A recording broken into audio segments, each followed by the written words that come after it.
Welcome to Sleepy Beep. Settle in now. Let the lights go low, let your shoulders drop away from your ears, and let the day you had, whatever it held, begin to loosen its grip, one finger at a time. There is nowhere you need to be. There is nothing you need to solve. Tonight, all you have to do is breathe and listen, and let a very old story carry you down into sleep like a slow river carrying a leaf. Tonight we are going to travel a long way back, more than 2,000 years back, to an age when China was not one country but many, when the land was carved into rival kingdoms that watched each other across their borders the way tired animals watch each other across a watering hole. And we are going to sit with one man, a prince who could barely speak, a thinker who wrote down the coldest, clearest instructions ever written for surviving in a world where you cannot trust anyone, and then, in the cruelest possible ending, died exactly the way his own instructions said a man like him would die. But let me begin where it hurts most, because I want you to feel the strangeness of it before I explain it. Let me begin at the end of his life, in a stone room with a cup of poison. Picture a cell. Not a dungeon of the storybook kind, with dripping walls and rattling chains, but something quieter and more final. A room in the kingdom of Qin, the strongest and hungriest of all those rival states. And in that room sits a man named Han Fei. He is a prince by birth, though his own small kingdom is fading, being slowly swallowed. He has come to Qin as an envoy, a messenger, carrying the hopes of a weaker state into the court of a stronger one. And now he is a prisoner. The door is shut. And someone he once knew, someone who sat beside him years ago as a student, learning from the very same teacher, has sent him a gift.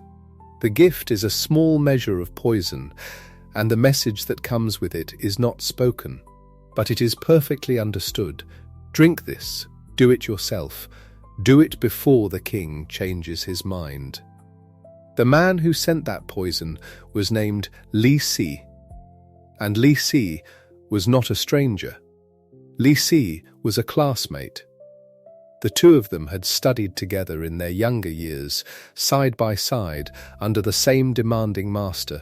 They had learned the same lessons, read the same arguments, sharpened their minds against the same hard ideas about what people really are underneath their manners and their promises. And now one of those two students was the second most powerful man in the most powerful kingdom on earth, and the other was sitting in a cell that the first one had arranged for him, holding a cup he had been told to drink. Here is the part I need you to hold on to, softly, as you drift.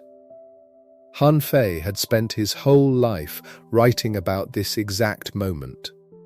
Not this moment specifically, he could not have known the shape of his own last hours, but the kind of moment it was. He had written, in book after book, chapter after chapter, that you must never assume the people around you will act out of loyalty or affection or shared history. He had written that a man will do what serves him, and that the closer that man is to you, the more dangerous his ambitions become. Because the closest people are the ones with the most to gain from your fall.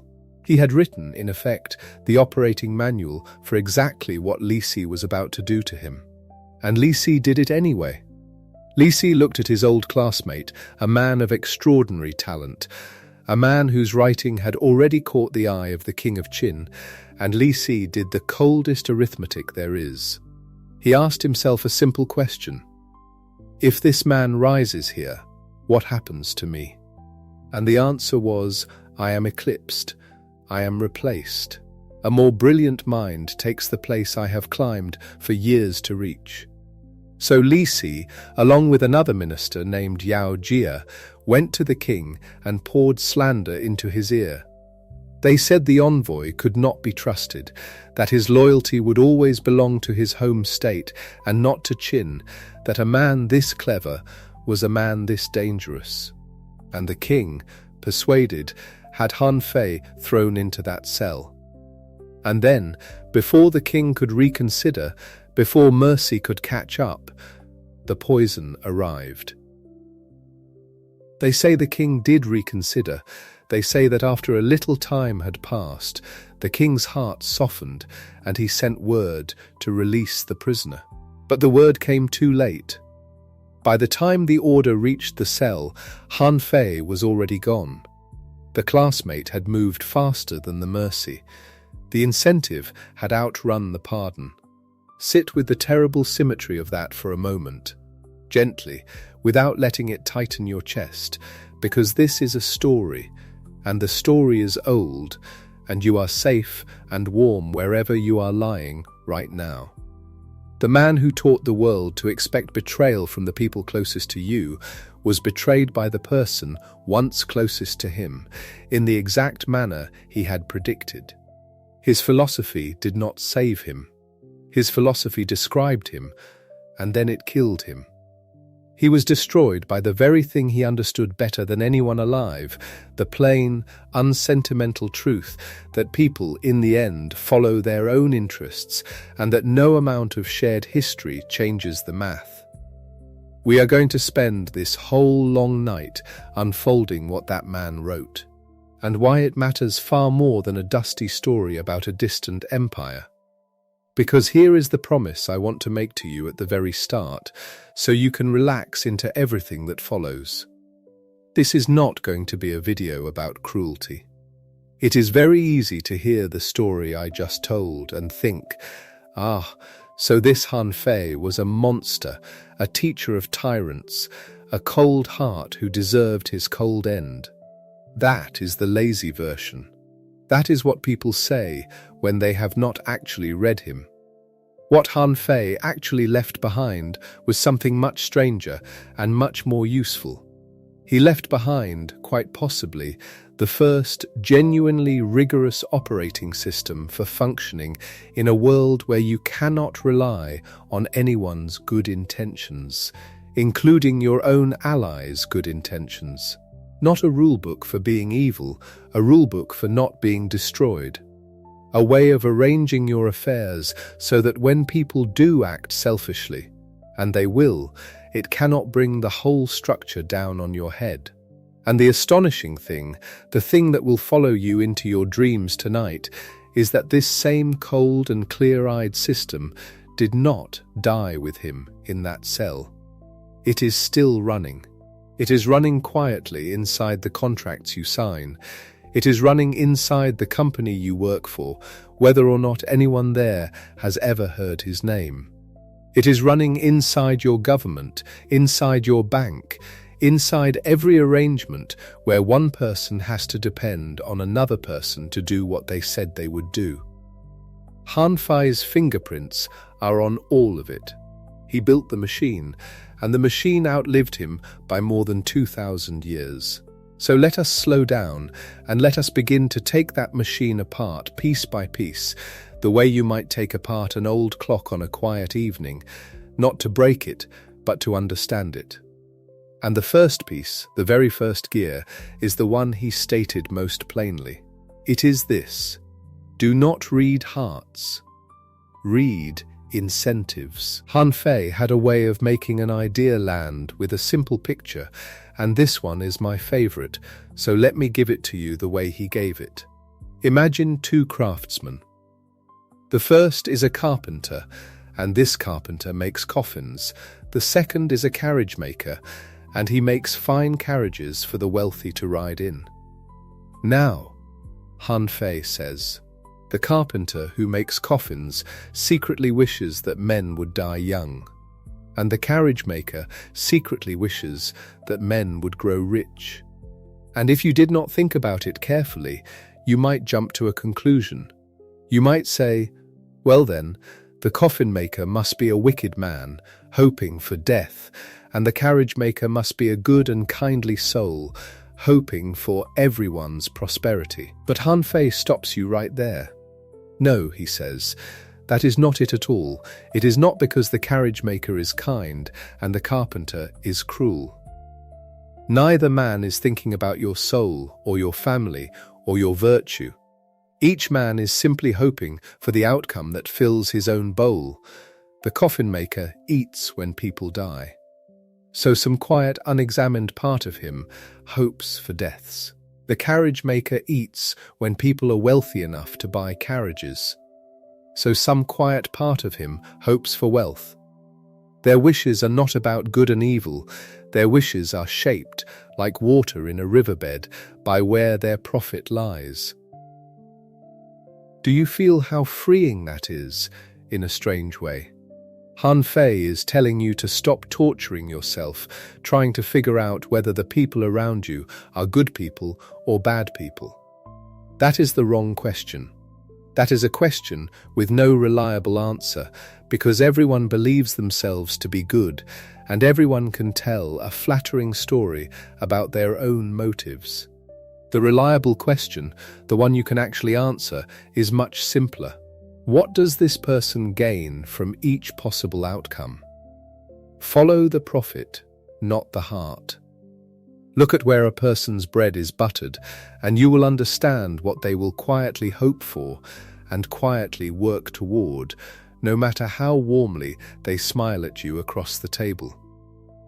This is the seed of the whole system. Do not build your safety on other people being good. Build your safety on understanding what they want and on arranging the world so that the thing they want lines up with the thing you need. Because good intentions are like weather. They change, they cannot be counted on, and no bridge should ever be built to depend on them. But incentives are like gravity, steady, predictable, always pointing the same direction. And you can build on gravity. Now, Han Fei took this idea and pushed it somewhere most people are not brave enough, or perhaps not sad enough, to go. Because it is one thing to say, do not trust the stranger, the merchant, the rival. Anyone can nod along to that. But Han Fei said, the danger does not come mainly from strangers. Strangers are far away, and their interests rarely cross yours in a way that can hurt you. The real danger, he said, comes from the people you love and trust the most. He wrote it almost like a warning carved over a doorway. Calamity comes from those you love and trust. And then he did something that must have made his readers deeply uncomfortable, because it is meant to. He named names. Not the names of individuals, but the names of roles, the roles closest to any ruler's heart. He warned the ruler against trusting his own wife. He warned him against trusting his own heir, the son who would one day inherit the throne. He warned him against trusting his closest and most favored ministers, the ones he saw every day, the ones he had raised up and rewarded and come to rely on. And why? Not because Han Fei believed all wives and all sons and all ministers were secretly wicked. Go back to the coffin maker. It is the same logic, only now it is turned on the people at your own dinner table, and that is what makes it so cold and so hard to argue with. Think about the heir, the son who will inherit. What does that son gain from his father's long life? He waits. He grows older in his father's shadow. His inheritance sits just out of reach, year after year. And what does he gain from his father's death? Everything. The throne, the power, the end of the waiting. Han Fei is not saying the son is a murderer. He is saying, look at where the profit sits. The son's incentives and the father's incentives point in opposite directions on the single most important question there is, which is how long the father lives. And a wise ruler does not pretend that arrow is not there just because it would be painful to see it. Or think of the favored consort, the wife or the beloved companion who has a son of her own. What does she gain if her son becomes the next ruler? She gains security, status, a future protected. And so, quietly, her interests bend toward arranging that outcome, toward pushing her son forward, toward clearing away rivals, toward influence she was never meant to hold. Again, Han Fei does not call her evil, he simply refuses to be blind. He says, her love may be real, and her ambition may also be real, and the second one does not vanish, because the first one exists. They live in the same person at the same time, the way warmth and cold can live in the same room. This is the part of Han Fei that the modern world often flinches from, and I understand the flinch. It feels lonely, doesn't it? It feels like a philosophy that would leave you unable to rest your head on anyone's shoulder. But I want to offer you a gentler way to hold it, one that I think is closer to what he actually meant. He is not telling you to love no one. He is telling you not to build your defenses on love. There is a difference, and it is an important one. You can adore your family and still not hand any single one of them the keys to everything you have. You can trust your closest friend and still write the agreement down clearly, so that no misunderstanding can grow between you in the dark. Love and structure are not enemies. Han Fei's whole argument is that when you have good structure, love becomes safer, because now nothing rests on the fragile hope that no one you love will ever have a reason to hurt you. The structure holds even if the hope fails, and that, he would say, is what lets you sleep at night.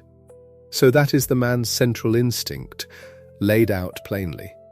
Read incentives, not hearts. Expect the danger to come from close, not far. Build so that betrayal, if it comes, cannot topple you. Now let us go back and meet the man himself and the strange, sharp-edged world that made him. His name was Han Fei.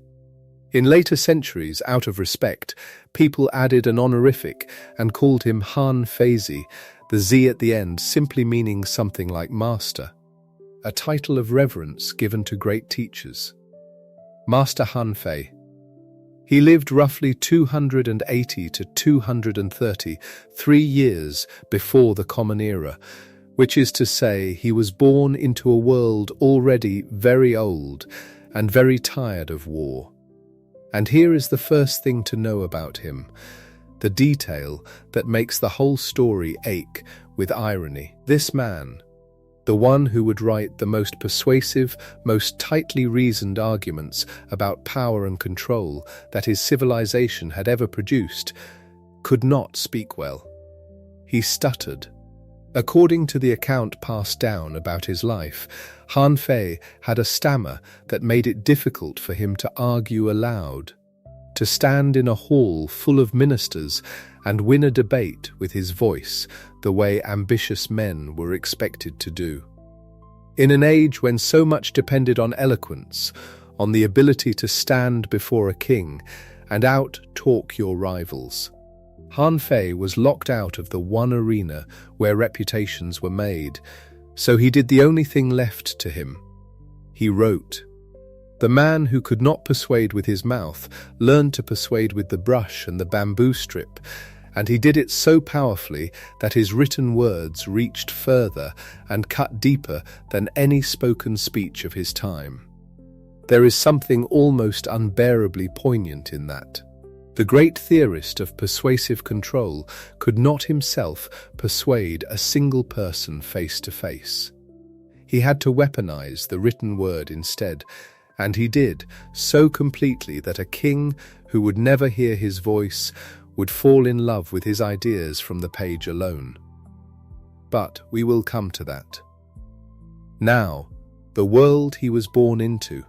To understand Han Fei, you have to understand that he did not write his cold philosophy in a time of peace, dreaming up cruelties for their own sake.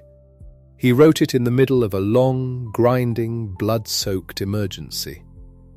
His era has a name that tells you everything you need to know. It is called the Warring States period. And the name is not poetry, it is description. For centuries, the land we now think of as China had not been a single country at all. It had fractured into a handful of rival kingdoms, each with its own ruler, its own army, its own ambitions, all of them circling one another, all of them at war more often than they were at peace.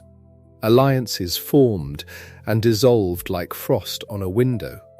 Kingdoms that were friends one season were invaders the next. Rulers were assassinated by their own advisors. Princes were murdered by their own brothers. Whole states were swallowed and erased from the map. It was a world where trust was not a virtue, but a luxury, and often a fatal one, where the ruler who assumed the best about the man beside him frequently did not live to regret it. Into that world, Han Fei was born a prince, but a prince of the wrong kingdom. His home was the state of Han. And Han was weak. It was one of the smaller, more vulnerable of the warring states, wedged in among stronger and hungrier neighbors, always one bad season or one lost battle away from disaster.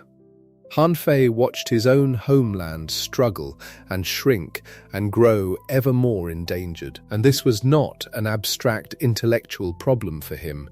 It was personal. It was his family's kingdom bleeding out slowly in front of him.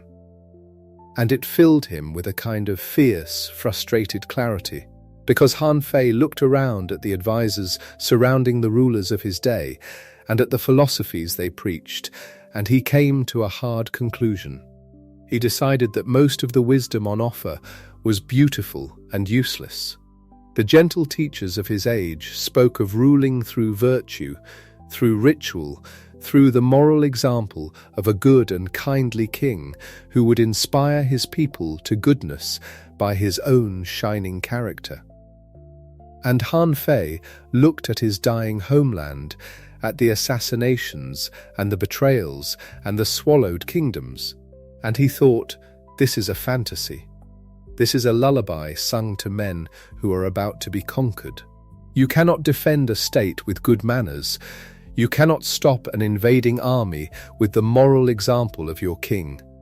In a world this violent, this crowded with ambition, hoping that people will simply choose to be good, is not wisdom. It is suicide dressed up as nobility. And so Han Fei set out to build something else. Something that did not depend on people being good. Something that would work even if, especially if, the people involved were exactly as selfish and grasping and dangerous as the warring states had taught him to expect. He wanted a system so well designed that a mediocre ruler could run it and survive, and a treacherous minister could scheme within it and still be caught, and a kingdom could hold together not because everyone in it was virtuous, but because the structure itself made virtue unnecessary and betrayal unprofitable. That was the dream, a machine for survival in a world you cannot trust. And to build it, he was going to draw on the harshest, most unsentimental teacher of his youth, and on the ideas of thinkers who had come before him, and he was going to weld them together into something none of them had quite managed alone. He was going to take the raw, uncomfortable truth about human nature that he had learned as a student. The idea that people are not naturally good, that they must be shaped by something outside themselves, and he was going to build an entire theory of power on top of it. Because before Han Fei was a philosopher of his own, he was a student, and the man he studied under had taught him a single, uncompromising idea about what human beings are underneath, an idea that most people spend their whole lives refusing to look at directly. It was an idea that would become the foundation stone of everything Han Fei built. And sitting in that same classroom, learning that same hard lesson, was a young man with the same sharp mind and the same soaring ambition. a fellow student who would become, in time, the most powerful minister in the world, and the one who would send the poison. But to understand how those two students grew from the same root into such different men, and to understand the terrible idea they both drank in from their teacher, the idea that human nature itself is bad and must be forced into shape from the outside, we have to step back one more generation into the quiet of a philosopher's school, where a stern old master was teaching two of the sharpest young minds of the age a lesson that one of them would build an empire upon, and the other would use to build a cell. But an idea, even a hard one, only takes root in ground that's ready for it. And to feel why this particular idea sank so deep into this particular young man, you have to leave the quiet of the classroom for just a little while and step outside into the world that was waiting for him. Picture it slowly. This is China more than 2,000 years ago, in the long, bloody stretch of time that later people would call the Warring States period. Say the name to yourself and let it settle. The Warring States. It is not a poetic exaggeration, it is a plain description. For centuries, the land was carved into rival kingdoms, and those kingdoms did nothing but war against one another, season after season, generation after generation, swallowing each other whole. A state that was proud and strong in one lifetime could be a memory by the next. Armies numbering in the tens of thousands marched across the fields. Alliances were made in the morning and broken by nightfall. A minister you trusted with your life could be, quietly, in the pay of the kingdom next door. This was the air Han Fei breathed from the day he was born. Not a world where trust was a virtue you could afford, a world where trust, misplaced, got you killed. And of all the kingdoms in that grinding contest, Han Fei was born into one of the weakest. The state of Han. A small place, hemmed in on every side, squeezed between larger and hungrier neighbours, forever bargaining and bending just to survive one more year. And the neighbour pressing hardest, the one whose shadow grew longer every season, was Qin. The same Qin that would in the end swallow Han entirely. So here is the strange truth at the very root of this story. The man who would write the coldest, clearest guide to holding power was himself born inside a state that was slowly, visibly losing it. He grew up watching a kingdom fail. He did not learn about weakness from a book. He watched it happen to his own home, from the inside, as a prince of a dying court, close enough to touch the mistakes and helpless to stop them. That is where a mind like his is forged, not in comfort. In the sick, patient dread of seeing something you love mismanaged into the grave. And Han Fei, the record tells us, carried one more private weight, and it is almost too fitting to believe. The man who would become the great theorist of persuasion, of how to move a ruler, how to read the hidden currents of a court, could not speak well himself. He stuttered. The words caught and stumbled in his mouth. In a world that ran on eloquence, on ministers who could stand before a king and argue their case in a smooth, unbroken flood of speech, Han Fei could not do the one thing that seemed to matter most. He could not win the room with his voice. So imagine the loneliness of that. All this understanding, all this piercing insight into how power actually works. Locked up behind a tongue that would not obey him. Other men could charm and flatter and talk their way upward. He could not. And so he did the only thing left to him. He wrote. He took the pen, where the stutter could not follow, and he poured everything onto the page instead. Every sentence a man delivers cleanly aloud, Han Fei had to build in silence, alone, in ink. The philosophy of control was written by a man who had almost no control over his own first, most basic instrument. There is a whole life in that single fact if you sit with it long enough. Now hold that picture. The dying state. The warring age. The prince who could not speak. Because I want to be very careful here at the start about what kind of book this man was actually writing before anyone tells you otherwise.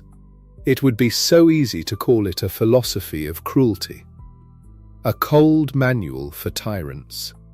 That is the reputation that trails behind it like smoke.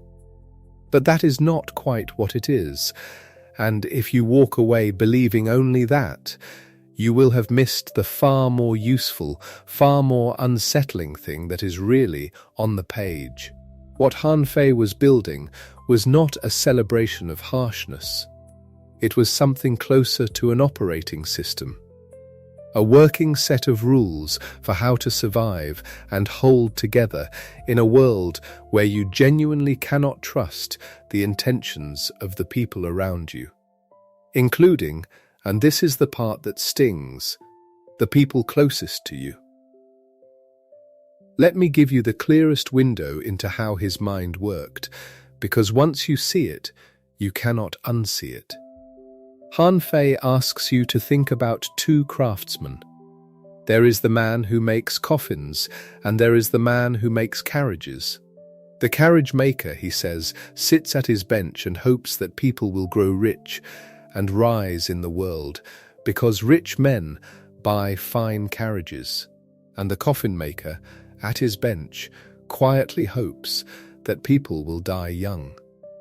Now, Han Fei says, do not make the mistake of thinking the carriage maker is a kind and generous soul, and the coffin maker a wicked, ghoulish one. That is not it at all. Neither of them is good or evil. Each man simply profits from a different outcome.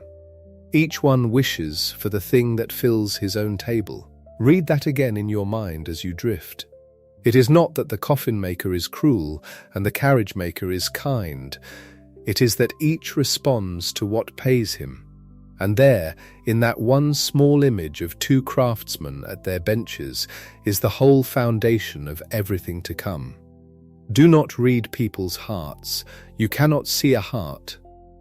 Read their incentives. Read what they gain and what they lose, and you will know far more reliably than any warm feeling could tell you what they are truly likely to do. And Han Fei took that cold little lens and did something with it that most of us flinch from doing. He turned it, without blinking, on the people we are told never to doubt. He wrote in plain words that calamity comes from those you love and trust, not from the stranger at the gate, from the ones inside it. He warned the ruler in so many words to be wary of his own wife, of his own heir, the son who stands to inherit everything the moment the father's heart stops, of his most beloved and trusted ministers, the ones closest to the throne. Not because Han Fei was a bitter man who hated love, but because he followed his own lens to its honest end. The heir gains from the father's death. The favoured consort gains from securing her own son's future. The trusted minister sits nearest the levers of power. Their incentives, he saw, can quietly point away from yours, no matter how much affection sits on top. And this, remember, is the man who would one day be handed a cup of poison, handed it by an old classmate, a man he knew. A man whose incentives, if Han Fei had only turned his own cold lens all the way around, pointed exactly, precisely at the act that was coming. To understand where Han Fei's thinking came from, you have to go back a little further. Back before the books. Back before the cold, systematic arguments about rulers and ministers and incentives and verified results. Back to a classroom, or at least to whatever passed for a classroom in the state of Qi in the 3rd century before the Common Era, where a very particular teacher was doing something that most teachers of his era were not doing. His name was Junzi, written, sometimes rendered as Master Shun, and he was, by any measure, an unusual figure in the intellectual landscape of his day. He had come up through a tradition that most people, when they hear the name, associate with something quite warm. Confucianism, the tradition named for Kongzi, for Confucius, was, in its broad strokes, a philosophy built on the idea that human beings are essentially capable of goodness.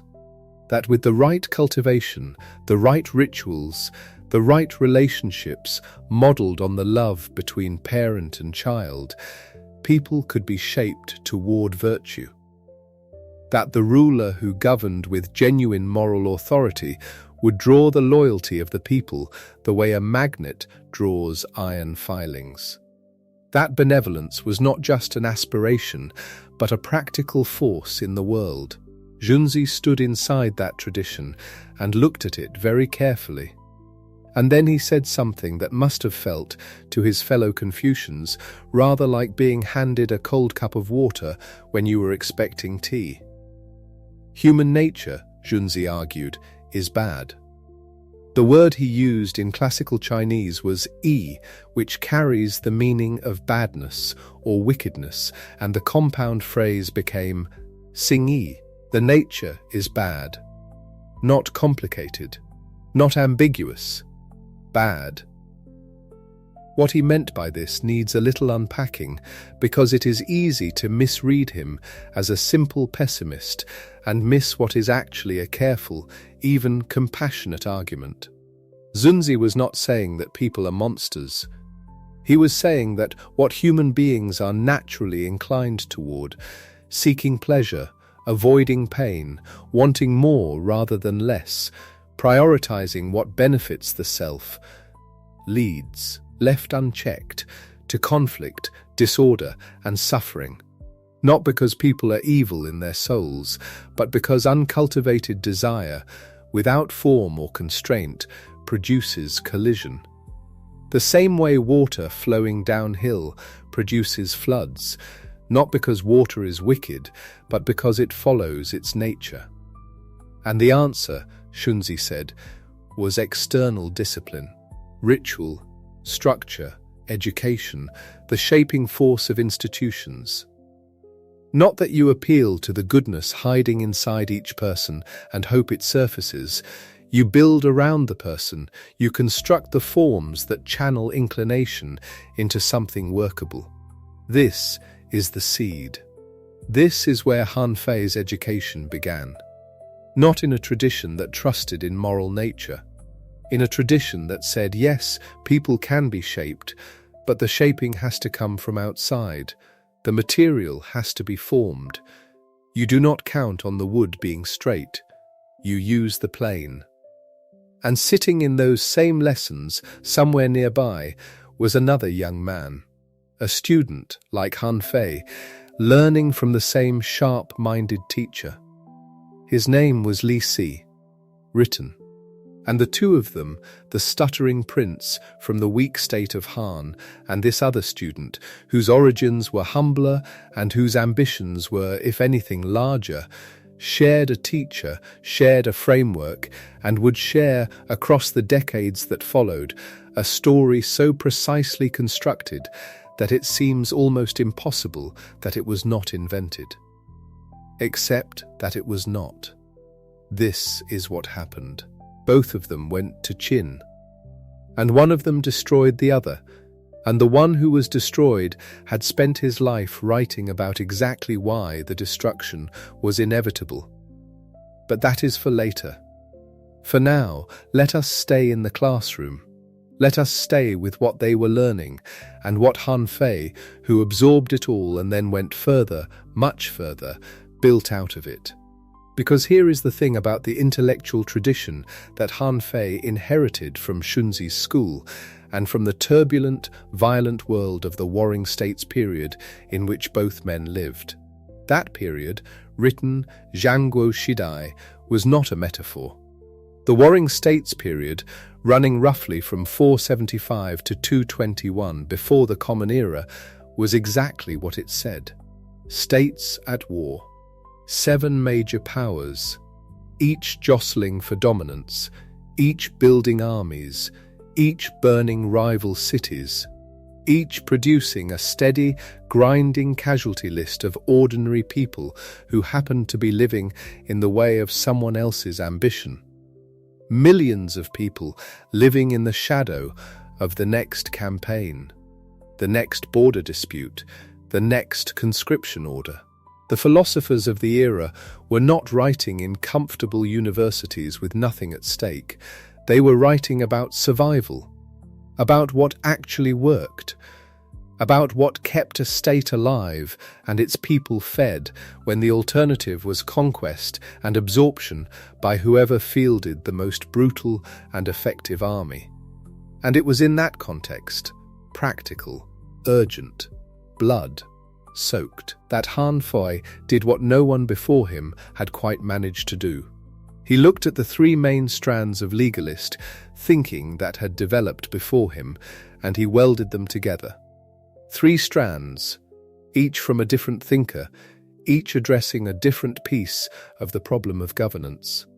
And Han Fei's particular genius, the thing that makes the Han Feizi, the 55-chapter text that bears his name, something genuinely different from what came before, was seeing that each strand alone was incomplete, that you needed all 3, and that they had to fit together in a specific way.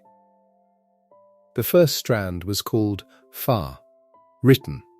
The word carries the meaning of law, of standards, of rules, and the thinker most associated with developing this strand into a serious governing tool was Shang Yang, written, a statesman who had served the state of Qin roughly a century before Han Fei's time, who had carried out sweeping reforms there, reforms that were harsh, that were resisted, that were eventually used against Shang Yang himself after his patron the Duke died, but that transformed Qin from a middling power into the most organized and militarily effective state in the known world.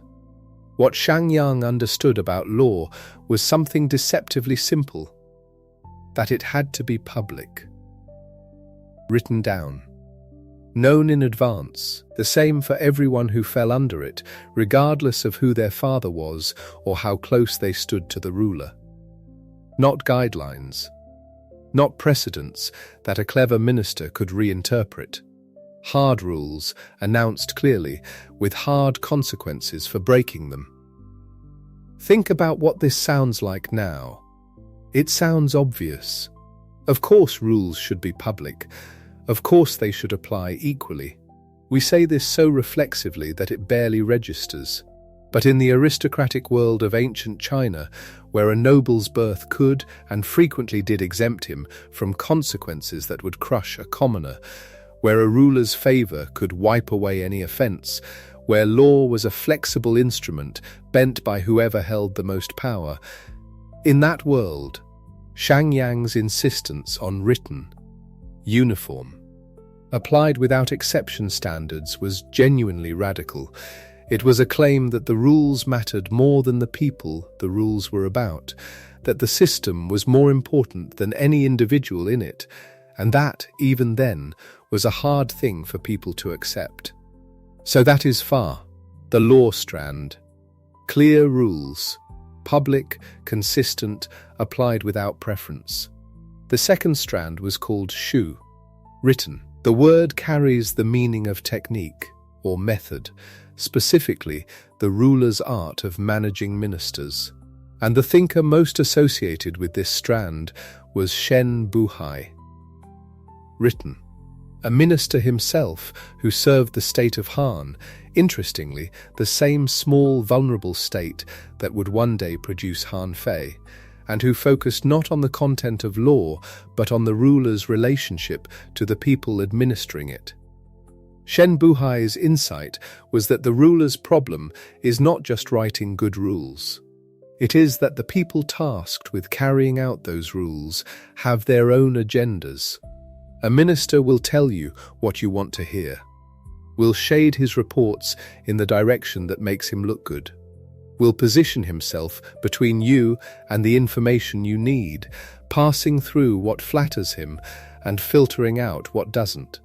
The ruler who relies entirely on what his ministers tell him is not actually ruling. He is being managed. So Shu technique is the art of checking, of appointing people in ways that reveal their true capabilities rather than their self-presentation, of setting ministers against each other, gently, so that no one becomes powerful enough to mislead unchallenged, of holding your own counsel, not revealing your preferences or your reasoning, so that the people around you cannot simply tell you what you want to hear. Shu is the hidden administrative art of maintaining actual grip on an organization even when the organization is larger than any one person can directly supervise. And the third strand was called Shi, written. The word means something like positional power or authority that flows from position rather than from personal virtue. The thinker associated with this strand was Shen Dao, written, and Shen Dao's contribution was pointing out something that might seem obvious but has enormous implications. When a ruler gives an order and it is followed, what is the mechanism? Is it that the ruler is admired, that the ruler is wise, that the ruler is loved? Sometimes, perhaps, any of those. But Shen Dao argued that the underlying reality is simpler and more structural. The order is followed because the ruler occupies a position that commands obedience, and the structures around that position, the rewards it can dispense, the punishments it can enforce, the legitimacy it carries, are what actually do the work. A different person sitting in that same position, even a less gifted or less virtuous person, would still be obeyed, because the obedience attaches to the position, not the person. The same instruction from a minister goes unheeded. From the ruler, it moves armies. This is why, Shen Dao argued, you cannot govern by virtue alone. A saint who lacks the position cannot enforce anything. A mediocrity who holds the position can govern adequately. Positional power is real, structural, and does not depend on the character of whoever sits in it. Which means, protect the position. Do not let it be eroded.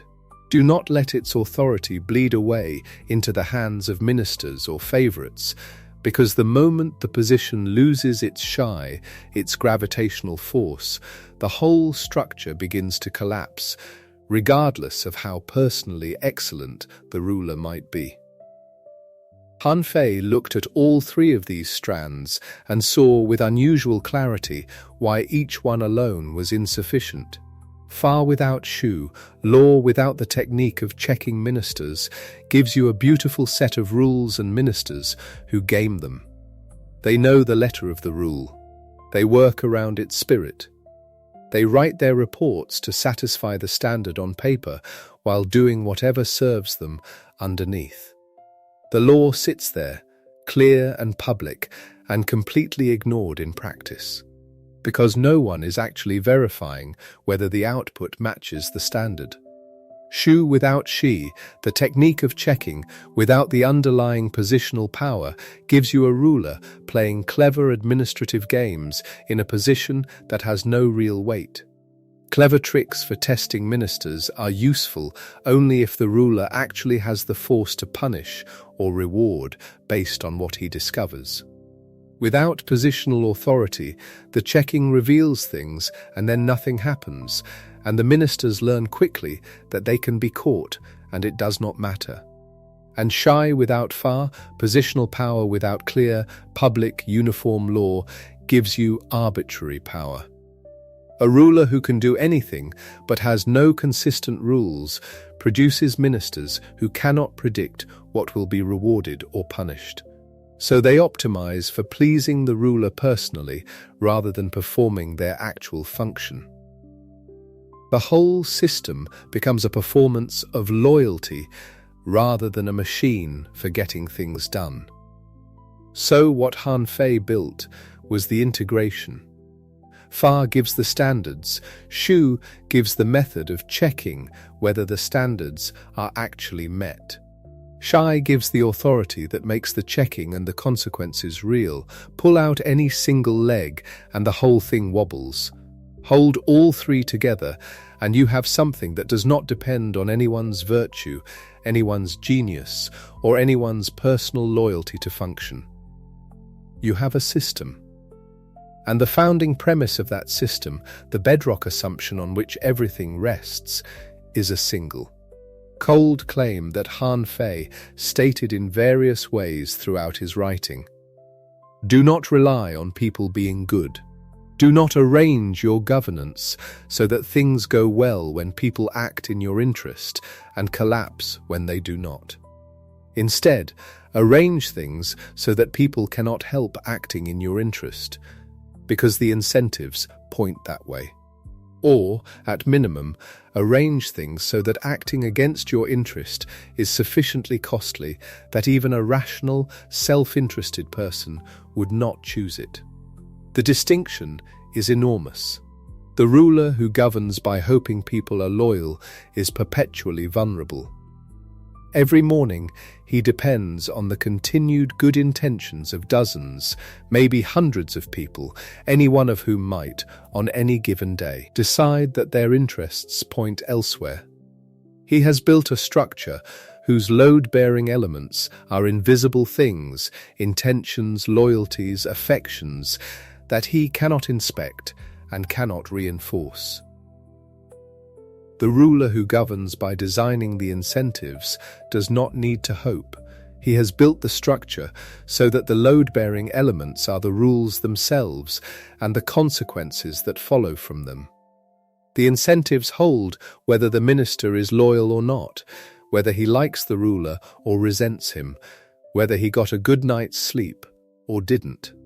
The system runs on the facts of reward and punishment, not on the weather of human feeling.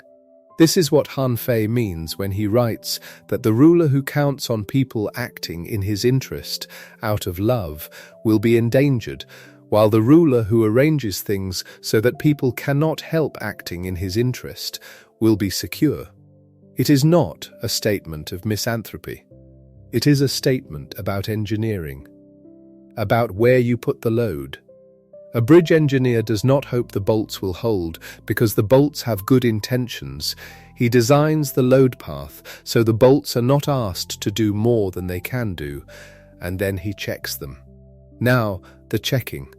This is where we need to spend some time, because this is where Han Fei's system gets most precise, most demanding, and, honestly, most disturbing, and where the seeds of its own eventual failure are already present if you look carefully enough. Han Fei developed something he called Xing-Ming, written, or sometimes, depending on which characters the text uses and which reading you follow. The translation that gets closest to the concept is something like performance and title, or form and name, and the operation is specific. A minister or a subordinate of any kind comes to the ruler and declares what he will do. He makes a claim. He names a target. He says, I will reduce the grain shortfall in the northern district by the winter harvest. I will have the new road completed in 6 months. Whatever it is, the point is that he has spoken a word. He has made a commitment. That word is the Ming, the name, the declared form of his intended performance. The ruler does not act on this declaration. He does not nod approvingly and file it away and trust that it will come true, because the minister seemed sincere. He waits. And when the time comes, when the harvest is in or the 6 months are up, he measures the actual result against the declaration. The actual result is the Xing, the form, the real shape of what happened. And then he compares the two. If the result matches the declaration exactly, the minister is rewarded. If the result falls short of the declaration, the minister is punished. This much most people would find straightforward. You promised something. You did not deliver. You face a consequence. Yes, that makes sense. But here is the part that makes people uncomfortable. And it should. Because it is the part where Han Fei's logic, followed to its honest end, reveals something important about what this system is actually built to do, and what it is not built to do. If a minister's result exceeds his declaration, if he said he would do 6 and he did 9, he is also punished. Read that again slowly, because it is worth sitting with. The minister delivered more than he promised. He did better than he said he would. And he is punished for it. Why? Han Fei explains this with an example from the text, a story about a ruler's servants. There was a ruler who fell asleep, and the cold crept in.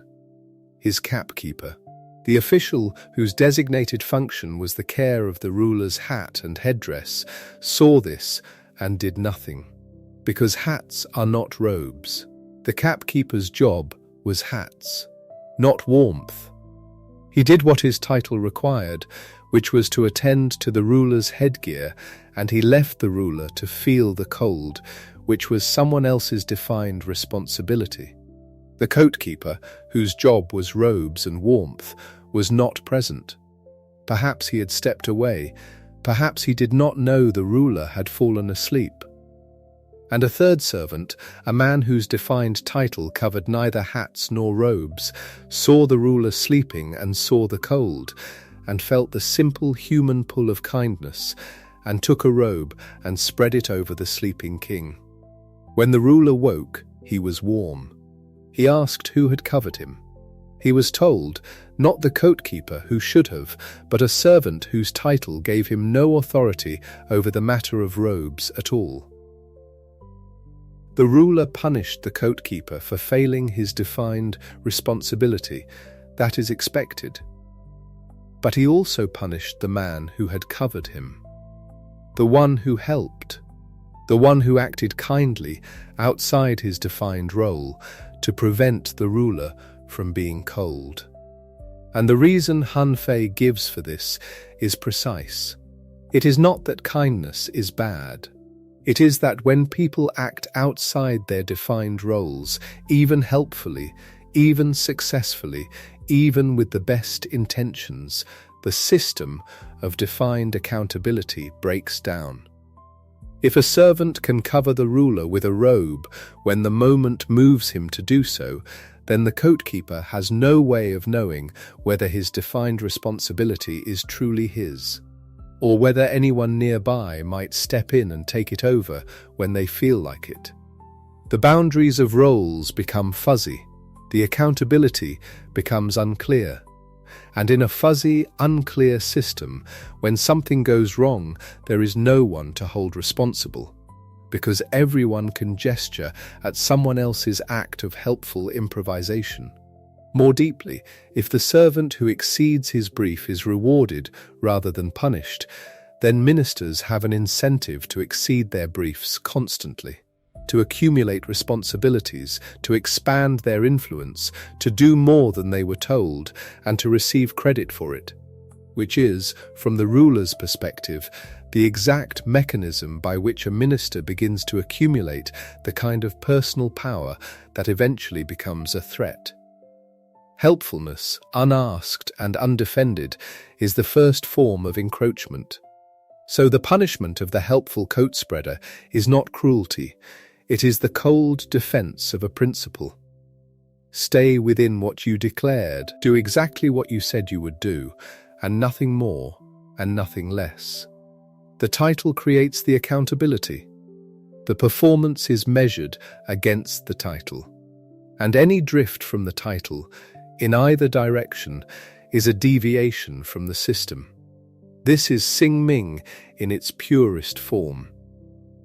And sitting with it in the quiet, you can feel where it is brilliant and where it is ice cold, where it makes a certain kind of absolute logical sense, and where it starts to produce outcomes that a human heart resists.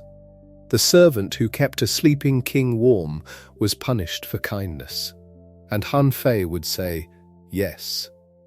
Because a system that rewards kindness outside its designated channels has no system. It has only the randomness of human feeling. And the randomness of human feeling is exactly what you were trying to replace. We will come back to this. We will come back to what it costs. But for now, let it sit. Because the system has more to show us first. One of the consistent features of Han Fei's writing, one of the things that makes the text alive in a way that pure philosophical treatise sometimes is not, is the way he aimed it at real opponents. He was not writing in a vacuum. He was writing in a world thick with competing ideas about how to govern, and the competitors he was most eager to confront were the Confucians, the tradition of his own teacher, Sun Tzu, but more broadly, the tradition that drew its inspiration from Kongzi, from Confucius himself. And the Confucians had, at the core of their political thinking, a form of argument from the past. The sage kings of antiquity, they said. Yao, Shun, the Duke of Zhou. These were the models. In the golden age before the disorder of the warring states, in that ancient era of wisdom and ritual and right relationships, the rulers governed through virtue and the people lived in harmony. If you want to restore order, the Confucians argued, look to those ancient exemplars, revive their ways, govern as they governed. The old methods worked then and will work again. Han Fei hated this argument, and he said so with characteristic directness through a story.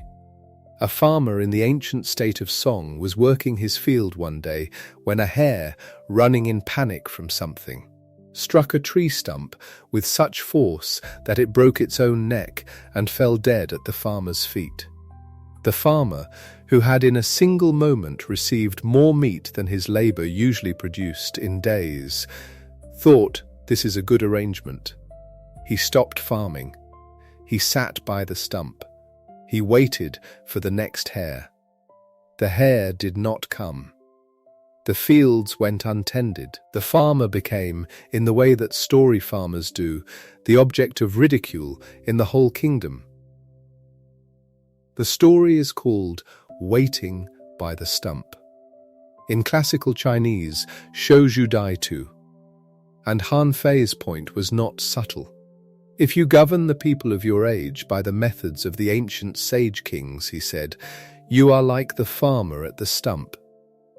You had one piece of luck in one specific set of conditions, and now you sit watching the same spot, expecting the same result to appear from the same place, even though everything that produced the original outcome has changed. The world of the sage kings, Han Fei argued, was a different world in every material way that mattered. The population was small. Resources were abundant relative to the number of people competing for them. In those conditions, a ruler could afford to be generous and moderate and rely on good faith, because scarcity was not pressing and competition was not desperate. When there is enough for everyone, the incentives for conflict are weaker. Morality, in that environment, is relatively cheap. But the world of the Warring States period was not that world. More people, harder competition for the same, or in some cases diminishing, resources, states devouring each other, armies constantly in the field, the population of a conquered territory absorbed or destroyed. In those conditions, Han Fei argued, relying on morality is not wise and ancient, it is naive and dangerous. You cannot feed people on virtue. You cannot stop an invading army with good intentions.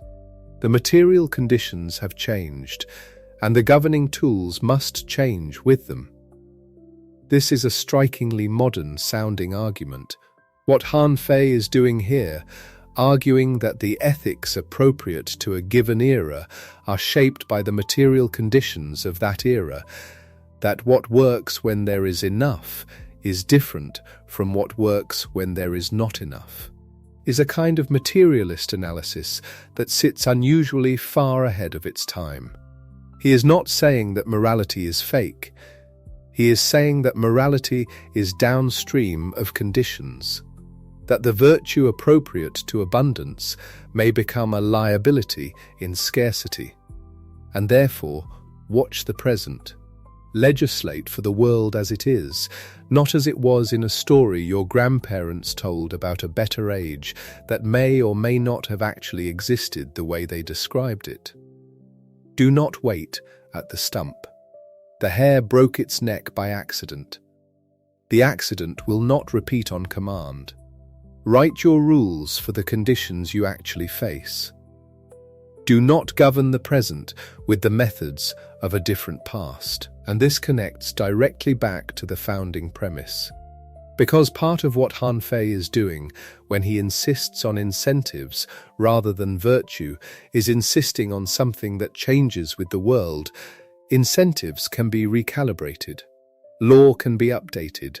The rules can be rewritten when conditions shift. But if your system depends on a kind of virtue that was appropriate in a different era, on a moral culture that flourished in conditions of abundance and is now being asked to hold under conditions of scarcity and war, then you have nothing to pull on when the culture cracks. You have built your house on the weather. There is something quietly radical in Han Fei's insistence that governing methods must be fit for their time. The Confucians looked backward for authority. Han Fei looked at the present, at what was actually happening in the actual world, and asked what tools would work here, now, in this. Not in Song's golden age, not in the reigns of Yao and Shun. Here now, in a world where the incentives were real, and the consequences were real, and the competing armies were real, and the question of how to keep a state functioning under those pressures was not a philosophical seminar, but a matter of daily survival. And yet, and this is worth noticing, because it is the texture of a real thinker rather than a pamphleteer. He was not arguing against all moral aspiration, he was arguing for sequencing. First, make it so that acting badly is too costly. Build the floor. The rules, consistently applied, punishments that hold, rewards that are reliable enough to believe in. Once you have the floor, once behavior is governed by a system solid enough that you do not need to depend on everyone being personally virtuous, then, perhaps, in the stability that follows, culture can grow, morality can take hold. But it cannot substitute for the floor. It cannot replace the structure. It can only grow from it, afterward, slowly, in the space the structure makes safe. It is a cold vision of sequencing, but it is not a vision that denied the possibility of something warmer eventually. It just refused to pretend that the warmth could come first before the cold work was done. And the cold work, the system, the verification, the checked performance, the two handles waiting just ahead, was what Han Fei spent his life building in writing, because it was what he could not build in any other way. The stuttering prince from the weak state of Han, who had ideas about how power should be organized, and a court that did not use them, who watched his home state fail to implement the reforms it needed, watched it remain vulnerable, watched the larger powers circle it the way wolves circle something that cannot run fast enough, and who put all of it, all the clear sight and cold analysis and frustrated urgency, into the written word. because that was what he had. Not a voice that carried in a room. Not the charm or the fluency that could move a minister in the moment, face to face, before the thought had cooled. He had the capacity to sit with the full complexity of a problem and turn it until it revealed its structure, and then write that structure down in sentences precise enough to cut glass. He had the patience of a man who cannot win the argument out loud, and so constructs the argument on the page so carefully that it has to be answered on its own terms. He had the irony, perhaps unwitting, of understanding the mechanism of persuasion better than almost anyone.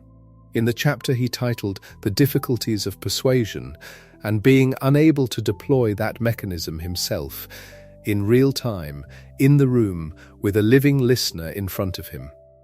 That chapter, "The Difficulties of Persuasion," it is worth pausing on, because it is, in some ways, the most personally revealing thing Han Fei wrote. The place where the theory and the autobiography get closest to each other. What Han Fei argues in that chapter is that the difficulty of persuasion is not that you have failed to construct a good argument. It is that you have failed to read the person you are trying to persuade.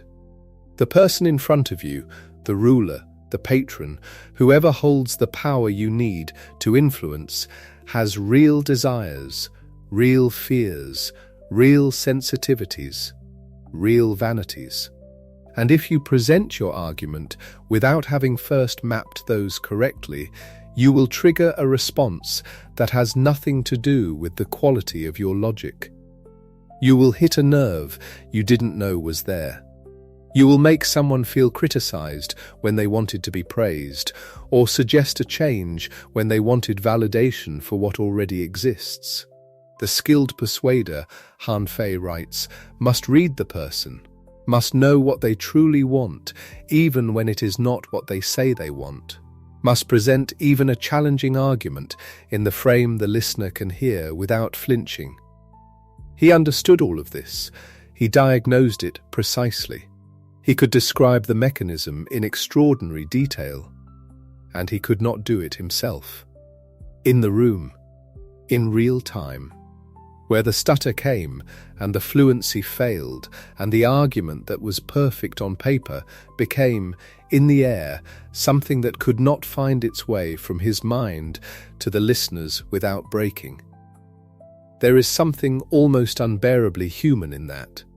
The man who understood more about the psychology of communication than almost anyone in his era, who sat down and wrote the manual on how to be heard by powerful people, who could not himself be heard by powerful people when the moment came and the words had to live in sound and not in ink. He wrote it down instead, all of it, every insight about law and technique and positional power and the verification of performance and the reading of incentives. The cold, magnificent system for a world you cannot trust. He wrote it down. And eventually, across the years and the distance, the most powerful man in the known world came across those pages. But we are not quite there yet. Because before that story can pay off, we need to understand the full machinery that Han Fei assembled, the rules he laid out for operating in a world of misaligned incentives. Not just the premise, make it costly to be bad rather than hoping people are good, but the specific tools, the two handles, the design of indispensability, the hidden preferences, the structure that means no single betrayal can undo you. That machinery is what the viewer came here for, and it is what we will move through next. Slowly, piece by piece, in the way that a mechanism deserves, not rushed, not summarized, but opened up and examined and understood, the way you understand a thing when you hold it in your hands and turn it in the light and see how each part fits against the next. The carpenter does not trust the wood, he shapes it. And the shaping works better when you understand the wood. So let us begin with the handles. Han Fei called them Bing, the two handles. And once you understand what he meant by that, once the image settles into your mind, you will find it difficult to look at any organization, any team, any relationship with a significant power differential, and not immediately ask who is holding them. The image he uses is not complicated. It is almost startlingly simple for a philosophy that sometimes reaches into great complexity. The ruler, Han Fei says, holds two things and two things only. The first is punishment. The second is reward. That is the entire instrument, not speeches, not loyalty, not the warmth of a long relationship or the accumulated goodwill of years of service. Punishment and reward. He calls them Xing and Dao, consequences and favor, roughly speaking, and he argues that these two handles, kept together and used deliberately, are what actually constitute power. Not the title, not the ancestry, not the armies exactly, though armies are downstream of this. The handles. Think of it the way you might think of a door. A door can be enormous, heavy wood, iron fittings, a door you could not move with your shoulder if you tried. But every door, no matter its size, turns on its hinges. Two small pieces of metal, seated just so, and the whole weight pivots. The hinges are the handles. Everything else is ornament, and Han Fei's warning, stated with a directness that feels almost blunt after all the careful build-up of the chapters before it, is this: the moment a ruler allows someone else to dispense punishment and reward on his behalf, that person has taken the handles. And the one holding the handles rules, regardless of what any title or ceremony or document says about who is nominally in charge. He gives examples. He always gives examples. A ruler who lets a favored minister decide who gets promoted and who gets exiled has handed that minister the favor handle. The minister can now build loyalties that flow toward himself, not toward the ruler. People perform for the one who holds their advancement. This is not treachery in any dramatic sense. It is simply how incentives work. The servants will naturally orient toward the source of their futures, and once that orientation has shifted, the ruler still sits at the top of the ceremony, still receives the bows and the formal titles, but the actual lines of influence in the room run elsewhere. This is still happening. It never stopped happening. Every time you wonder why a company's official leadership seems somehow less powerful than its actual leadership, why the person with the impressive title seems to be working around someone else who has no title at all, the answer is usually the handles.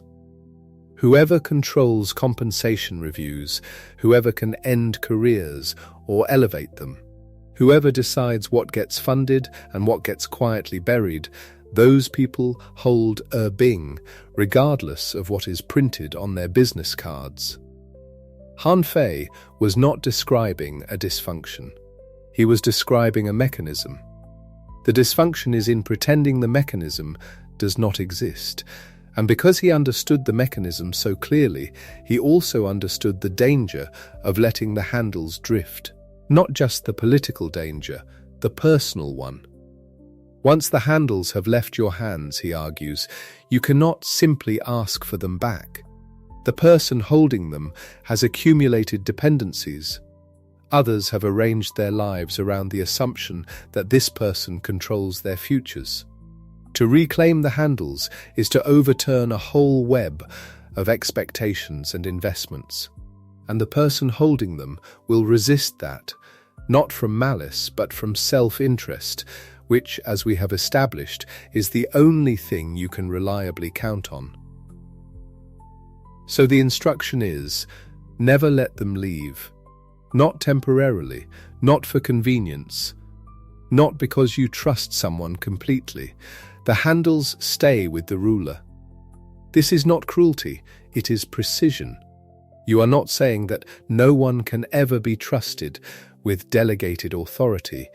You are saying that the thing that makes authority real, the actual power to reward and punish, should always flow from a known, accountable source, and that source should be you. There is something almost restful in that clarity if you let yourself sit with it. Not the politics of it, not the cold strategic calculation, but the simplicity. 2 handles. That is all.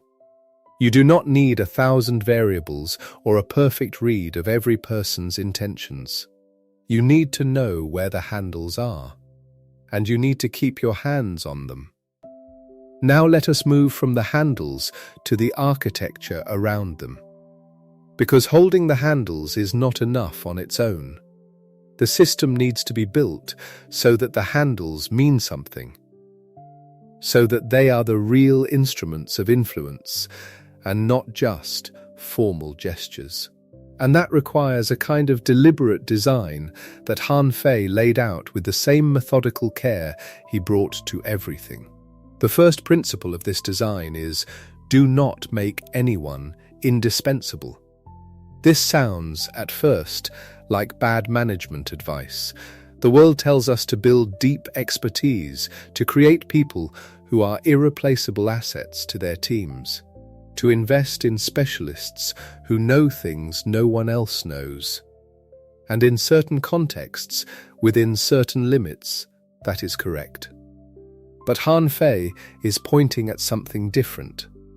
He is pointing at the danger of a single point of failure, a single person whose removal would collapse the system, whose knowledge or relationships or access you cannot function without. Because the moment someone becomes indispensable, the handles shift.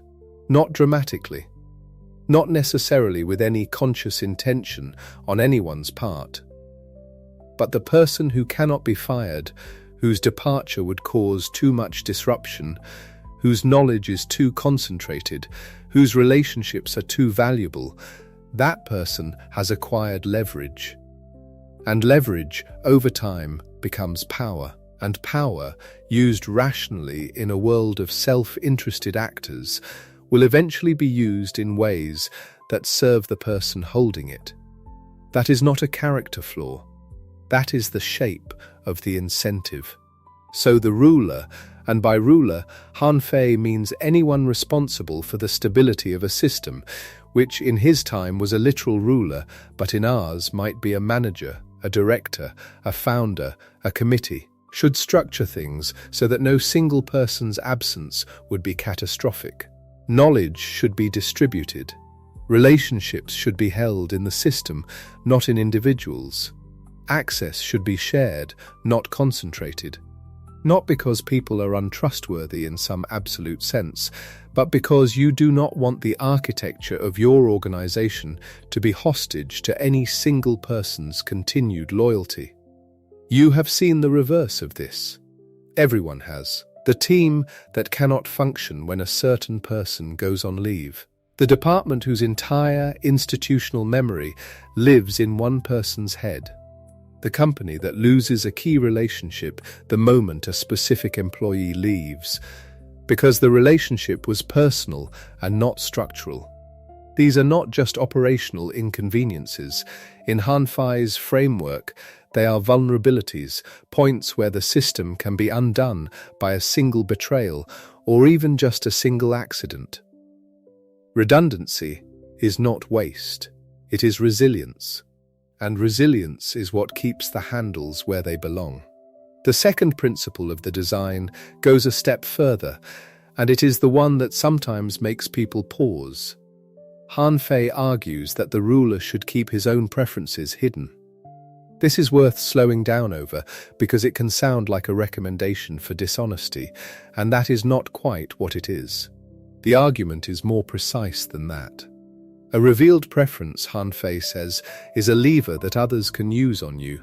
If your ministers know that you love a particular kind of music, they will commission music. If they know you dislike confrontation, they will never bring you news that requires a confrontational response. They will smooth it, Delay it. Filter it until it no longer resembles the truth. If they know you are anxious about a particular minister's loyalty, someone who wishes you ill will feed that anxiety with carefully placed rumors. This is not the behavior of exceptional villains. It is the behavior of rational people operating in an environment where pleasing the powerful person is the path to reward. And if you have internalized the logic of the handles, if you understand that the powerful person controls your future, then you understand why people bend themselves toward what the powerful person wants. It is not sycophancy, exactly, it is survival. The ruler who reveals his preferences has, in effect, handed others the instructions for managing him. And the information flowing to him will be shaped by those instructions, sorted and trimmed and adjusted until it tells him what he wants to hear rather than what he needs to know. He ends up making decisions inside a constructed reality, curated by people whose incentives are to please him, not to inform him. The hidden preference is a kind of counterintelligence then. By not revealing what conclusion you have already reached, you preserve the possibility of receiving actual information rather than confirmation.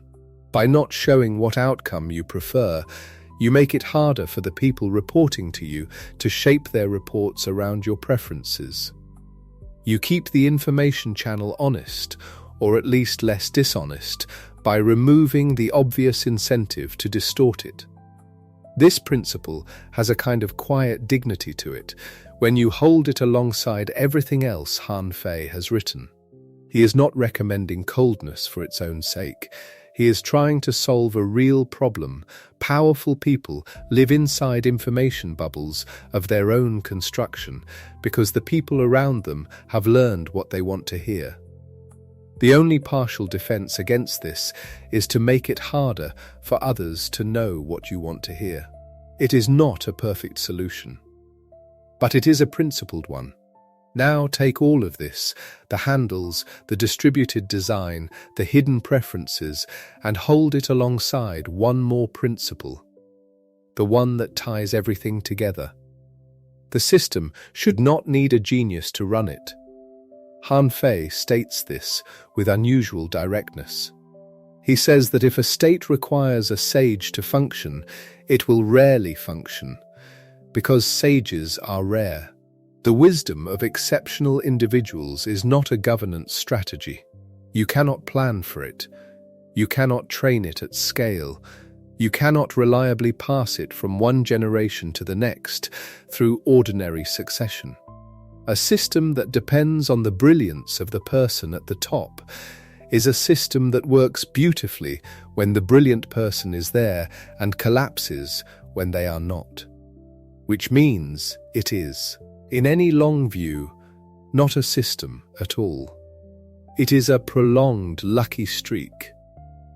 The alternative Han Fei proposes is almost modern in its sensibility. Build the machinery well enough that an average ruler can operate it successfully. Write the laws clearly enough that they do not require interpretation by a wise judge to be applied correctly. Design the incentive structures precisely enough that ordinary people pursuing their ordinary self-interests end up producing the outcomes the system needs. Do not depend on exceptional virtue at the top. Create conditions in which ordinary people with ordinary motivations produce extraordinary stability. This is the quiet heart of legalism, and it is often missed in the more dramatic discussions of punishments and controls and the coldness of the doctrine. Han Fei was not only building a cage for bad actors, he was building a system that could survive ordinary ones, that could absorb the mediocre, the distracted, the self-interested, the afraid, all the normal textures of human governance, and still produce a functioning state. Not because he believed human beings were capable of better, because he did not count on them to be. There is something almost compassionate in that, if you squint at it from a certain angle. He is not a cynic who hates people. He is a realist who has looked at people clearly enough to build for what they actually are, rather than what he might wish them to be. The loving manager and the visionary founder are wonderful when they appear. The system should work without them. Institutions over heroes. That is the principle.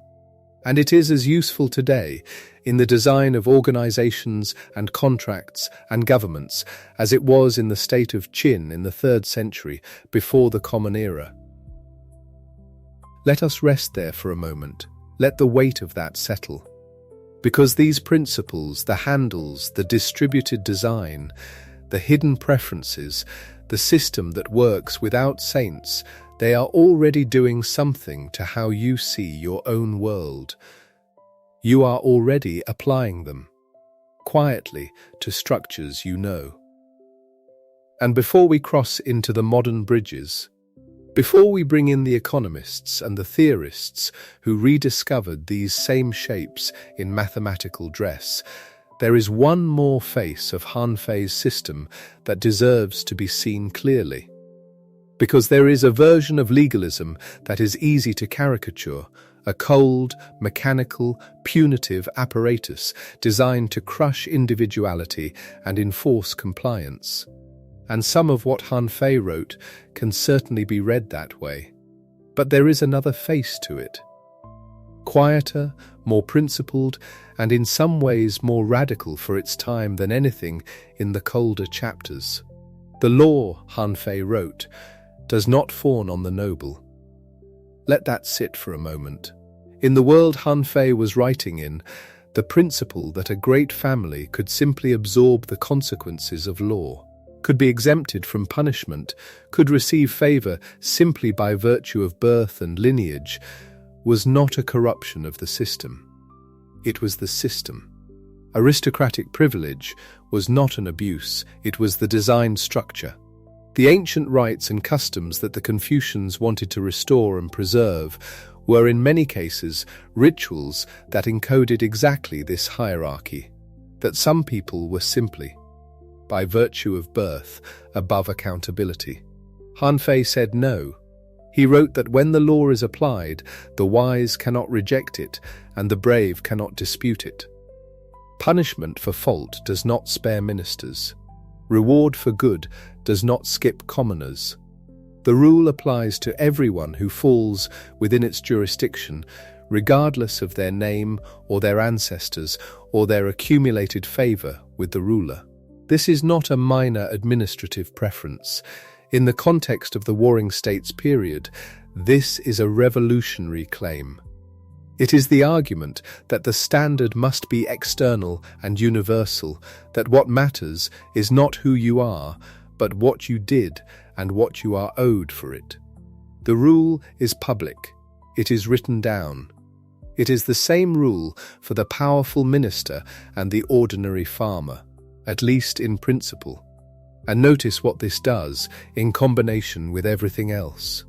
The public law is the external standard against which Xing-Ming, the verification of performance against the stated title, operates. Without a published, consistent rule, the verification process is arbitrary. The ruler can punish or reward based on whim, and Xing-Ming becomes a tool of personal power rather than institutional accountability. But with a public rule, a known standard that was set in advance and that applies uniformly, the system has legitimacy. The person who gets punished can be shown the rule they violated. The person who gets rewarded can point to what they achieved. The standard exists outside the personal will of the ruler or the minister. It is in its way a kind of impersonal fairness, cold, yes, but fair, in the sense that it applies to everyone. This is the humane edge of legalism. Not soft, not warm, not relying on anyone's virtue, but genuinely equal in its application. And Han Fei understood that this consistency was not just ethically better, it was functionally better. Because a rule that is known and applied consistently is a rule that people can plan around. They know what will be rewarded. They know what will be punished. The uncertainty that drives people toward flattery and information gaming and manipulation. The uncertainty that Han Fei spent so many pages trying to design out of governance is reduced when the standard is clear and consistent. Predictability, he argued, is not a concession to niceness. It is a functional requirement of any stable system. Rewards must be reliable enough to be believed. Punishments must be certain enough to be feared. If they are erratic, sometimes applied, sometimes not, sometimes modified by personal relationship or current favor, they lose their power. A punishment that might or might not happen is less than half as effective as a punishment that always happens. An erratic reward is not a reward at all. It is a lottery, and people respond to lotteries differently than they respond to earned outcomes. The law that is public and consistent is a law that works. The law that is secret, arbitrary, or differentially applied is a law that is already failing, because it has already ceded control to the vagaries of personal relationship and momentary preference, the very things Han Fei was trying to replace. Sit with that for a moment. The cool evening light of it, a system that is impersonal, written, and uniform. Not because the ruler is too distant or too cold to care about individuals, but because a personal, informal system is, paradoxically, a less reliable system. It depends on the ruler's mood, on who was in the room when the decision was made, on which minister had the most recent access. A system that operates the same way whether the ruler is attentive or exhausted, generous or worried, that is a more powerful system than one that flexes with every personal variable. This is what Han Fei meant. Not a mechanical heartlessness, a designed reliability. And now, having moved through all of this, the handles, the distributed design, the hidden preferences, the system that survives ordinary rulers, the public and consistent law, we arrive at the bridge that Han Fei himself never crossed, because he lived 23 centuries before it was built. In 1976, two American economists named Michael Jensen and William Meckling published a paper that would become one of the most cited works in the history of their field. The paper described something they called the principal-agent problem. The language is precise and a little dry in the way that economics papers tend to be. But the problem it describes is ancient and immediate. The principal-agent problem is this: you have a principal, a person who wants something done. And you have an agent, a person who is supposed to do it on the principal's behalf. The principal cannot perfectly observe what the agent is doing at all times. The agent has their own interests, which are not identical to the principal's, and so the agent, acting rationally and in their own interest, will sometimes make choices that serve themselves at the expense of the principal. Not necessarily through malice. Frequently through nothing more sinister than the ordinary human preference for easier paths, personal advancement, or reduced risk. The relationship between a shareholder and a manager, a patient and a doctor, an employer and an employee, a citizen and a government official. In every case, there is someone who wants an outcome and someone who has been engaged to produce it, and their interests do not perfectly align, and the person who wants the outcome cannot watch every moment of the process. This is the principal-agent problem. And every institution in the modern world is, in some sense, a set of partial answers to it. Han Fei was solving the principal-agent problem in the 3rd century before the Common Era. He called the principal the ruler and the agent the minister, but the structure is identical. The ruler wants outcomes. The minister is engaged to produce them. The minister has their own incentives. The ruler cannot watch everything.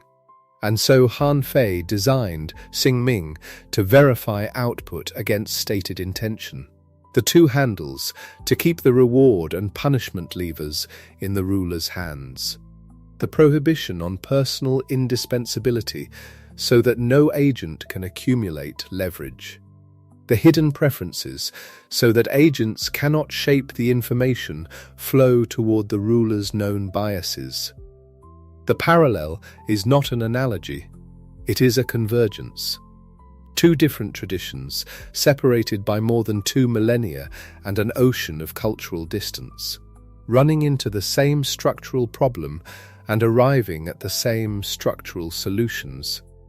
Because the problem is not cultural, it is not historical, it is mathematical. When you have misaligned incentives and incomplete information, you get a certain class of failure modes, and there are only so many ways to address them. In 2007, the Nobel Prize in Economics was awarded to 3 men, Leonid Hurwitz, Eric Maskin, and Roger Myerson, for laying the mathematical foundations of what is called mechanism design. Mechanism design is, at its core, the systematic study of how to build rules and incentive structures that produce desired outcomes even when the people operating within them are acting in their own self-interest. You design the game so that the rational move for everyone playing produces the outcome you want. Not by making people good, not by appealing to their virtue or their loyalty, by making it in their interest to behave well. Mechanism design is Han Fei in mathematical notation. The alignment of incentives that Han Fei described as governance is what Hurwitz and Maskin and Myerson formalized as a field of inquiry. Make it costly to be bad. Make it rewarding to be good. Write the rules clearly enough and apply them consistently enough. That rational, self-interested actors end up producing the collective outcome you need. The difference is that Han Fei did not have the mathematics. He had the insight, the directness, and the 23 centuries of head start. When we encounter modern institutional tools, audits, key performance indicators, service-level agreements, escrow arrangements, whistleblower systems, separation of duties, mandatory secondary sign-offs, we are encountering Xing-Ming. We are encountering Han Fei's verification principle, written in the language of modern organizations. The audit says, we will not simply trust that the accounts are accurate, we will send someone to verify. The KPI says, before you begin, you will tell us what result you are aiming for, and afterward we will measure whether you achieved it. The escrow says, funds do not release until the condition is met, not because we suspect fraud, but because we do not need to suspect anything. The mechanism handles it regardless. The separation of duties says, the person who approves an expenditure should not be the same person who executes it, so that no single actor can manipulate both sides of a transaction. These are not cynical tools. They are not expressions of distrust in any personal sense. They are, in the most precise meaning of the term, designed systems. Systems that function without requiring the people inside them to be saints. Systems that let ordinary people with ordinary motivations produce trustworthy outcomes. Systems built for the world as it is, not the world as you might wish it to be. There is a phrase, probably more famous in its English version than in its original Russian, that Ronald Reagan found himself returning to throughout the nuclear arms reduction talks of the 1980s. He would say it whenever anyone asked how agreements could be trusted, how verification could replace faith in the good intentions of the other party. He would say, trust, but verify. It is a compression of 4 words from a Russian proverb. And it is Xing-Ming. It is the performance against title doctrine, folded into a sentence that even a tired diplomat could remember. You do not need to suspect the other party of bad faith. You do not need to believe they are untrustworthy people. You simply build the inspection regime into the agreement from the start so that trust does not have to do all the work alone. Han Fei would have recognized the logic immediately. He might have approved of the compression. He was, after all, a man who spent his career trying to translate complex governance principles into clear, memorable language, laws that could be written down and known and applied. 4 words that contain a governing philosophy. He would have understood that. But let us not drift too far into the modern resonances before noting something that Han Fei himself, if he was as rigorous as his writing suggests, would have insisted on being said. The tools we are describing, the audits and the KPIs and the escrow arrangements and the separation of duties, these are expensive. Not just in money, in something more fundamental. Trust has an economy. When you verify everything, you send a signal. The signal is, I do not believe your word is sufficient. And people respond to that signal. Not always with resentment, sometimes with relief, because a clear external standard removes the ambiguity of subjective evaluation. But sometimes with a kind of withdrawal, a narrowing of commitment to exactly what is measured and nothing beyond it, a shift from acting in the spirit of the agreement to acting in its letter. This is Goodhart's law, which we will return to in time. But even before we arrive at the formal statement of it, you can feel the shape of the problem. A system that measures everything creates incentives to perform for the measurement rather than for the underlying goal the measurement was designed to track. The doctor who is measured on appointment times will see more patients briefly rather than fewer patients thoroughly. The teacher who is evaluated by test scores will teach to the test. The manager who is assessed on quarterly earnings will manage for the quarter. In each case, the metric has displaced the goal it was meant to represent. Han Fei knew this at the edges, though he did not name it as a law. His own example of the capkeeper and the coatkeeper, the servant punished for covering a sleeping king with a robe, is already a system producing the wrong behavior through the mechanism of strict performance to title. A servant who has been punished for helpful overreach will not be helpfully overreaching again. They will be doing exactly their defined job and nothing more. The verification system has taught them to be less than they could be. The system that Han Fei built is a superb flaw. It catches the failures that virtue-based systems miss. It functions in low-trust environments, in violent periods, in conditions where you genuinely cannot rely on goodwill alone. But it has a ceiling, and the ceiling is lower than you might want. High-trust organizations do things that low-trust organizations cannot. A team that trusts each other's judgment does not need to verify every decision through multiple sign-offs. It moves faster because the verification overhead is removed. A team where people feel safe to flag problems early before they become crises produces better outcomes than one where people are afraid to report failures for fear of punishment, because in the punitive system, bad news gets hidden until it is unavoidable.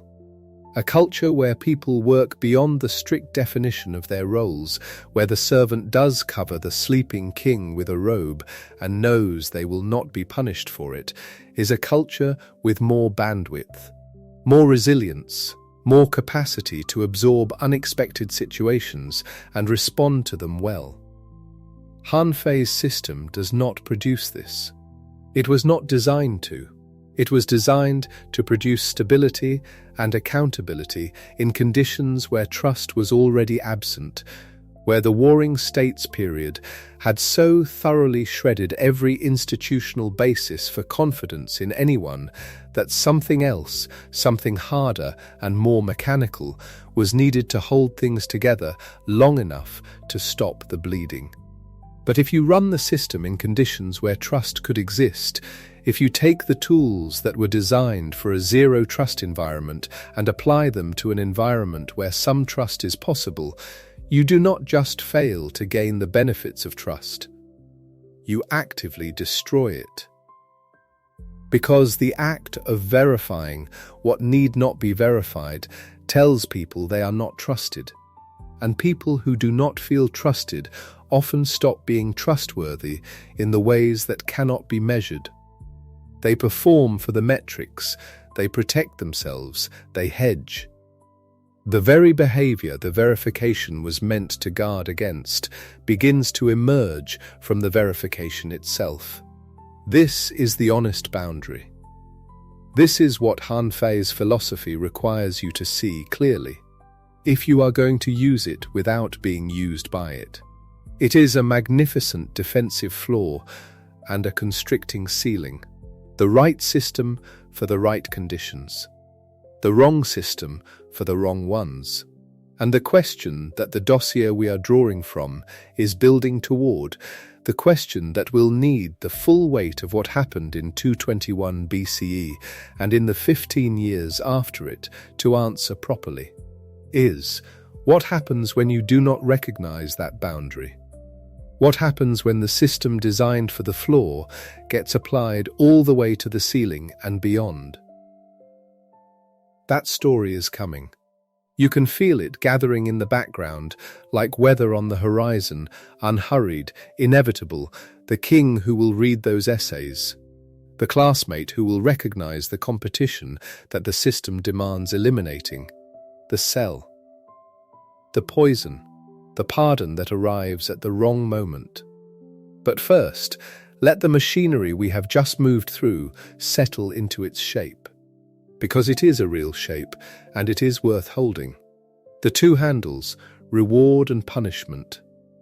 Whoever actually holds them rules, regardless of the org chart. Keep them. Do not let them drift into other hands, even trusted ones. The distributed design, no one indispensable, no single point of failure. No one person whose departure or betrayal can collapse the structure you have built. Spread the knowledge, spread the access, spread the relationships, build the system so it survives ordinary turnover and even extraordinary betrayal. The hidden preference, keep your own biases from becoming leverage others use against you. By not revealing what you want to hear, you make it harder for others to tell you only that. The information that reaches you stays closer to real. The system that works without saints, designed for ordinary people with ordinary motivations. The mechanism should produce good outcomes from normal human material. Do not plan for a genius. Build what works without one. The public and consistent rule, law that does not fawn on the noble. The same standard for everyone, written down, known in advance, applied reliably. Predictability is not softness, it is function. And the verification, Xing-Ming, performance against title, with audits and KPIs, and escrow and separation of duties as its modern descendants. Trust, but verify. Not because you suspect, but because the system should not have to depend on your suspicion or your confidence being correctly calibrated. The mechanism handles it. You do not have to guess right about any individual. The structure catches what individual judgment misses. These are the tools.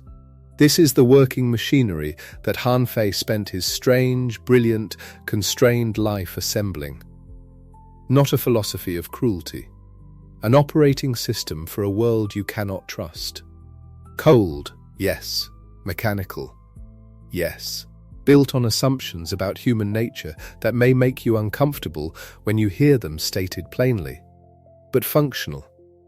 testable, still running, in its modern translations, in the institutions and contracts and accountability structures you operate inside every day. The carpenter does not trust the wood, he shapes it. And the mechanism, the beautifully designed, impersonal, incentive-aligned mechanism, is the shaping. Now, the man who wrote all of this down, who could not say it aloud, but could write it with a precision that crossed centuries, was sitting in the weak state of Han, while the world was reorganizing itself around him. And somewhere to the west, in the state of Qin, a king was reading pages that had been passed to him through the channels that knowledge travels. And that king was reading the words of the stuttering prince and thinking something that would alter both their fates.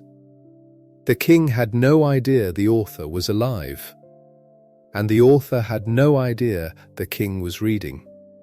But that is the story that lives in the next part of this long, quiet night. That convergence, that recognition, that catastrophe.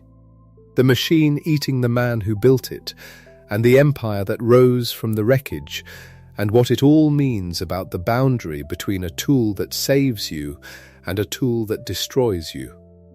For now, let the machinery rest in your mind the way a mechanism rests when it is not running, still, precise, every gear in its place. Somewhere to the west of Han, in the year that the dossier does not pin to a single month, because history rarely does, a king was sitting with pages. He was not yet the first emperor of anything. He was King Zheng of Qin, and Qin was the strongest state in a world of states that had been bleeding into each other for centuries. He was methodical. He was cold in the way that people who have survived court politics from childhood are cold, not as a personality trait, but as a survival skill calcified into reflex. And someone had passed him a bundle of written essays, the way knowledge moved in that world, hand to hand, clay and silk and wood, the slow circulation of ideas through geography. The essays were called, among other things, the Five Vermin and Solitary Indignation. Wudu Gu Fen. The Five Vermin argued that certain kinds of people, scholars who traded in old books, persuaders who sold their rhetoric to whoever paid, private armies loyal to lords rather than law, merchants who hoarded necessities, and craftsmen of political manipulation, were parasites on any state that wanted to function. Not immoral. Parasites, the distinction matters in Han Fei's world, where morality rarely does the analytical work. These five types, he argued, weakened the state's ability to enforce clear law and reward genuine service, because they created alternative power centers, alternative sources of prestige and safety, that let people root around the official mechanisms of reward and punishment. You could not run a clean system of Xing-Ming while private networks of loyalty and influence were threading through it like roots through old mortar. Solitary indignation was more personal, or at least more raw. It was a meditation on the loneliness of the man who sees clearly and cannot get anyone to listen. The minister who understands the state's disease but cannot reach the ruler. The counselor who gives correct advice and watches it ignored while flatterers thrive. Han Fei had spent years trying to advise the king of Han, his own home state, and Han had kept shrinking, kept losing ground, kept failing to reform while Qin grew stronger. The indignation in that essay is not theatrical. It is the specific, tired frustration of a man who has been right about something for a long time and watched the wrongness win anyway. King Zheng read these pages, and Sima Qian, writing roughly a century later in his Shiji, his records of the grand historian, preserved what the king reportedly said. The king held the writing and said something to the effect that if he could only meet the man who wrote these words, if he could only know him, he would die content. Not know of him, know him. The most powerful man in China was reading a book and falling into it the way you fall into something that says the thing you have been trying to say yourself, the thing that has been living in your chest without language until suddenly there it is, precise and sharp and finally named. He recognized the mind behind the writing the way you recognize a mind that works like yours, or works the way you wish yours did. He read the impersonal machinery of the argument and saw something almost intimate in it. And he did not know, the king of the most powerful state in the world, surrounded by ministers and intelligence and messengers, and the whole apparatus of Qin's extraordinary bureaucracy, he did not know that the man who had written these pages was alive, was in fact a prince of the state of Han, was in fact someone who could be summoned. This is the thing about information asymmetry that Han Fei himself would have recognized immediately if the information had been about anyone but himself. The ruler is systematically given the information that is easy to give. The information that requires someone to say the author of the essays you just read is a living man, a prince of a rival state, and we have not told you this. That information requires initiative, requires someone to synthesize across domains, requires breaking through the comfortable flow of what advisors feel safe saying. The king's ministers knew things. But knowing things and telling things are different operations governed by different incentives. So the king admired the writing of a man he thought was ancient, or at least safely past. And Han Fei sat in Han, still trying to make himself heard. The convergence, when it came from the outside. Qin applied military pressure on Han. This was not unusual.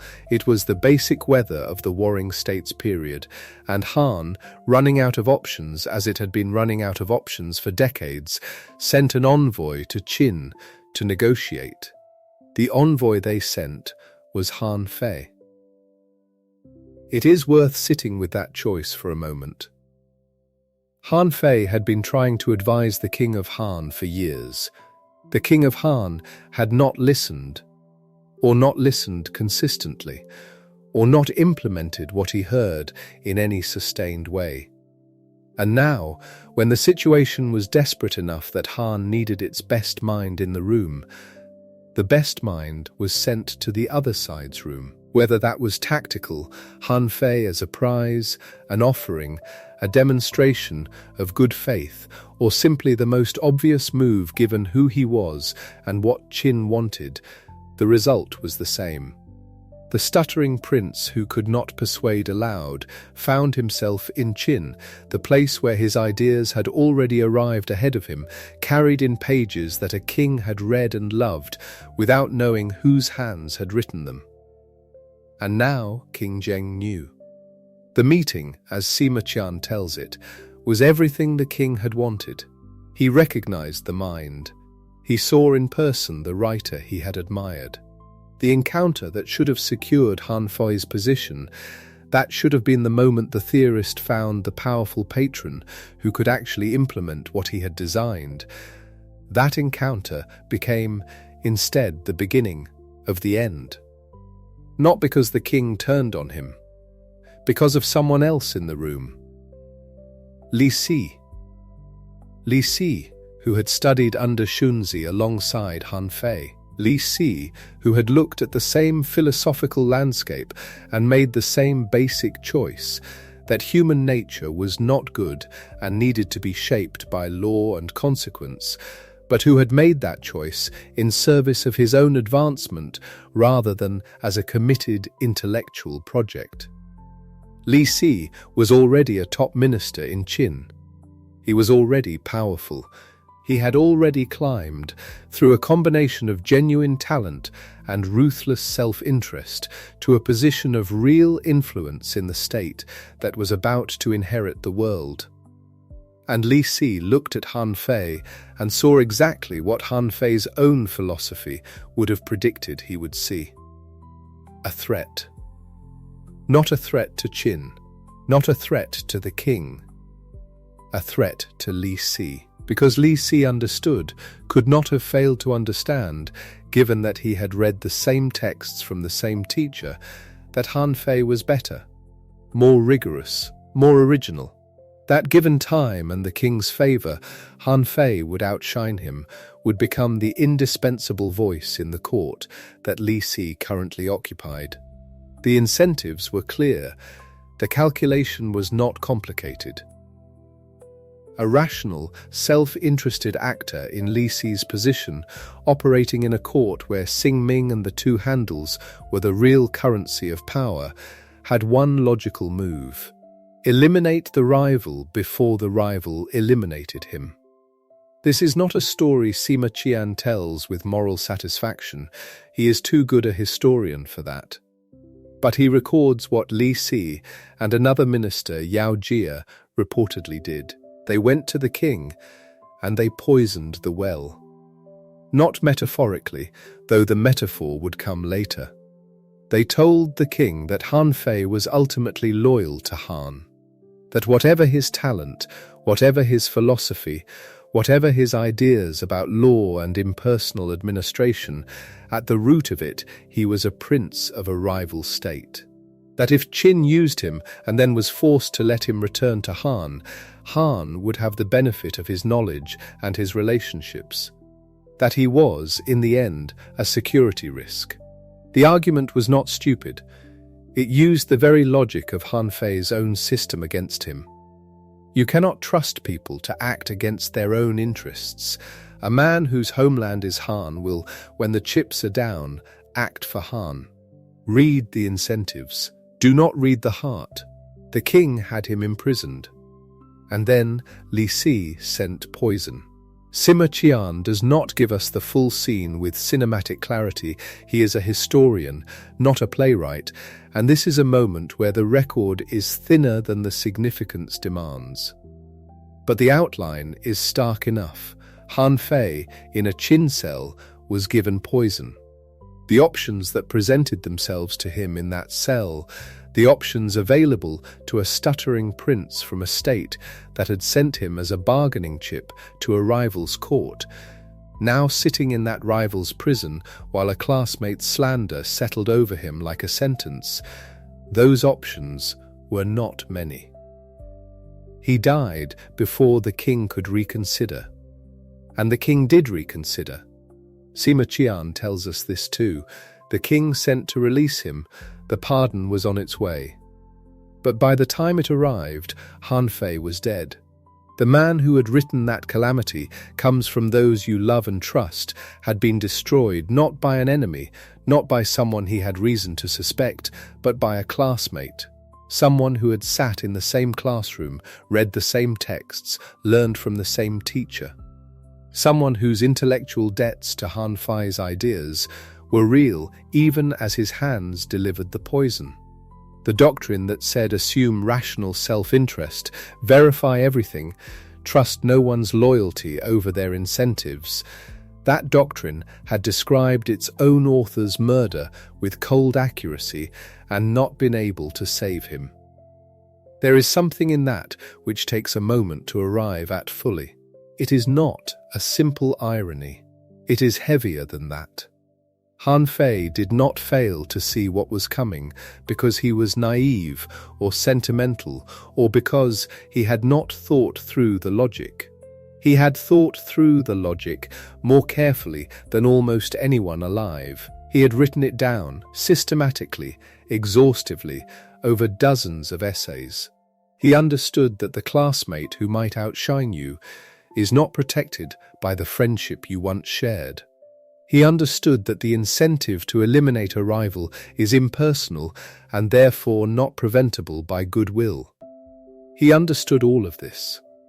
And he was still in the cell.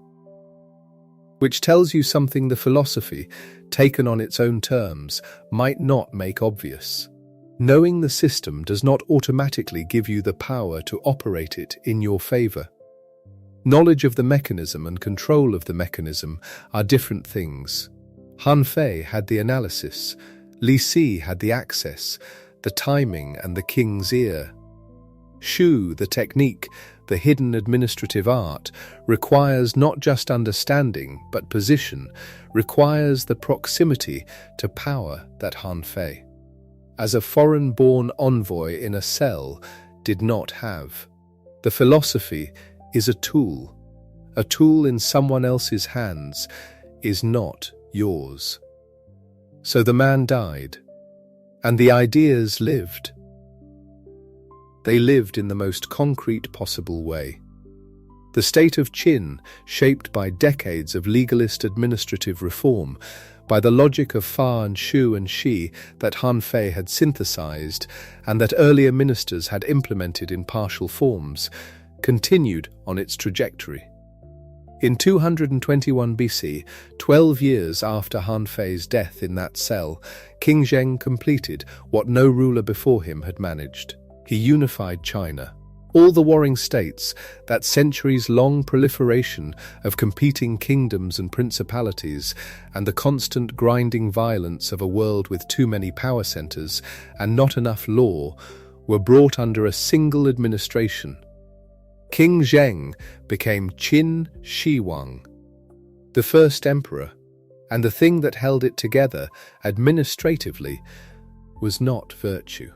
It was not the ritual order of Confucianism, it was the machinery, standardized law, the same weights and measures in every corner of a vast territory, a single written script so that documents could travel across dialects and be read by officials who spoke differently, axle widths standardized so that carts could travel the same roads without the roads themselves becoming the limiting variable. These are not glamorous reforms, but they are exactly the reforms that a legalist administrator would design, uniform, impersonal, measurable, not dependent on the particular wisdom or virtue of the local official, because the system constrained the local official whether or not he was wise or virtuous. Han Fei had argued that a good system lets an average ruler succeed. Qin Shi Huang was not average, he was, by most accounts, ferociously capable, but the administrative layer he inherited and extended was designed for replication, for durability beyond any single person. The empire that emerged from the unification was, in its bones, Han Fei's design. Built from his ideas, managed by his logic. Built and managed also by Li Si, who was now the chancellor of the empire, who had poisoned the man whose ideas he was now implementing, who was, by the end of the Warring States period, arguably the most powerful official in the world. For a while. The machine that runs on incentives and consequences does not make exceptions for its architects. It cannot. That is the whole point of it. If the machine made exceptions for the people who designed it, it would stop being the machine and become something else, something personal, something that bends around relationships and loyalties, something exactly like the systems Han Fei had argued were too weak to survive. The machine has no memory of service, no account of past loyalty. It reads the current incentives and acts on them. That is its strength. That is also what it does to you when your incentives stop aligning with the interests of the person at the top. Qin Shi Huang died in 210 BC. He had been working himself toward death for years, obsessing over immortality in the way powerful men do when the one thing their power cannot purchase becomes the thing they want most. He died on a journey away from the capital, and what followed was a sequence of events that Han Fei, had he been alive, would have recognized immediately as the failure mode of a system that lost control of the two handles. Li Si, who had spent decades cultivating his position, who had survived the death of a predecessor and the poisoning of a classmate, who had built a career on reading incentives accurately, Li Si made a mistake. He threw his lot in with the wrong faction in the succession crisis that followed the emperor's death. He miscalculated.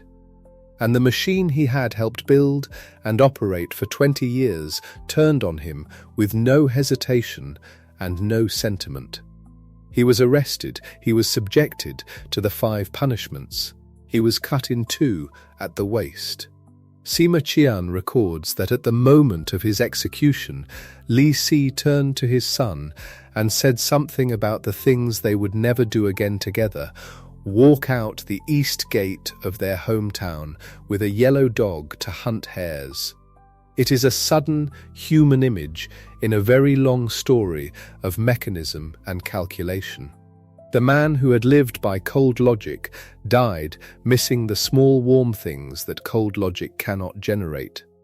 Whatever he had built, whatever he had destroyed, whatever calculation had seemed correct at the time, in the end, the system consumed him with the same impersonal efficiency it had consumed Han Fei. The Qin dynasty itself did not outlast Li Si by much. Qin Shi Huang had unified China in 221 BC. The dynasty fell in 206 BC. 15 years. The shortest-lived major dynasty in Chinese history. The empire that legalist statecraft had built, that had absorbed centuries of smaller states, that had produced the standardized administrative machinery Han Fei had theorized, that empire, under the pressure of its own harshness, collapsed, and this is where the honest reckoning has to happen, the one that the title promised, and that good abandonment requires. Because the failure of Qin is not an accident that happened despite the philosophy.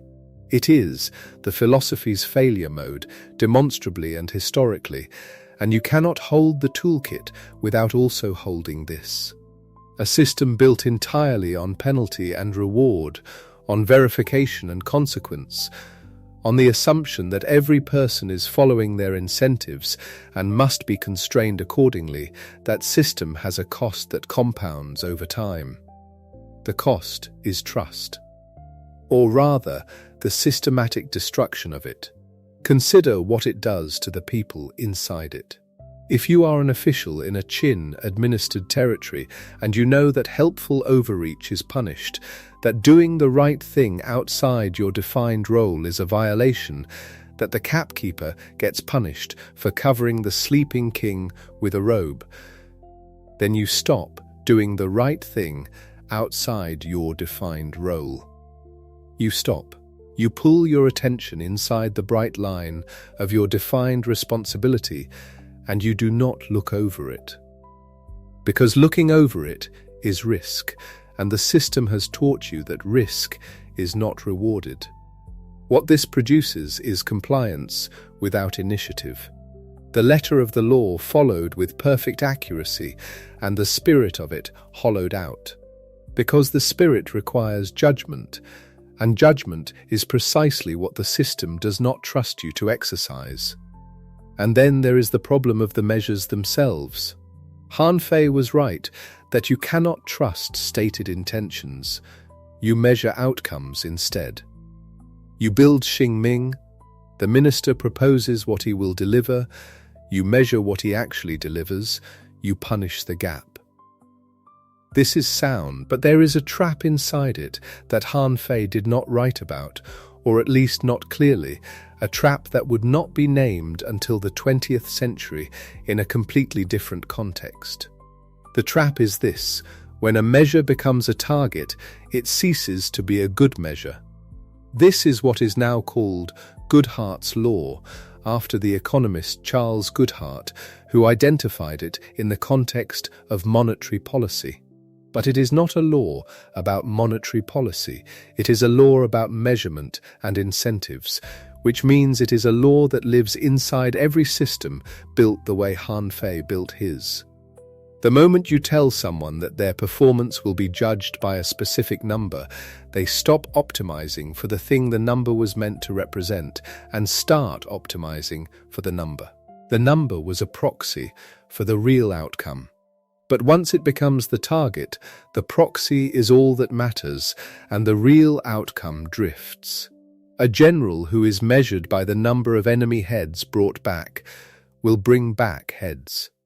Whether those heads were taken in a way that actually served the campaign's strategy is a different question, and it is a question the metric cannot ask. A minister measured by the completion of infrastructure projects will complete infrastructure projects. Whether the completed projects are built well or built where they are needed most or built at a cost that makes sense is not legible to a system that counts completions. The system that was designed to eliminate the problem of flattery and deception. The minister who tells the ruler what the ruler wants to hear produced a new version of the same problem. Now the minister tells the metric what the metric wants to see. The deception moved. It moved from the oral to the numerical, from the sincere-sounding speech to the sincere-looking measurement.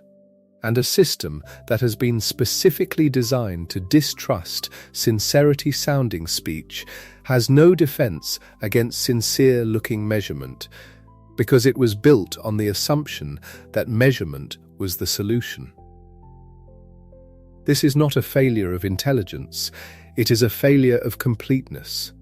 Han Fei solved one class of problem with elegant, rigorous machinery, and in doing so created the conditions for the next class of problem to emerge. Every system does this.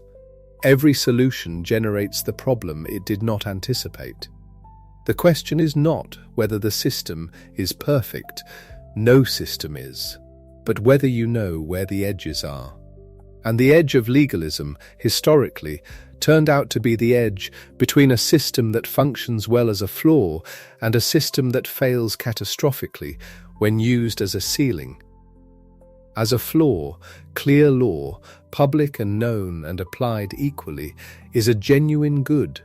In a world where aristocratic privilege meant the rules bent around whoever had the most connections, the legalist insistence that the law does not fawn on the noble was radical and humane. Predictable consequences, rewards reliable enough to be believed, punishments certain enough to be feared, are better than arbitrary, unpredictable power.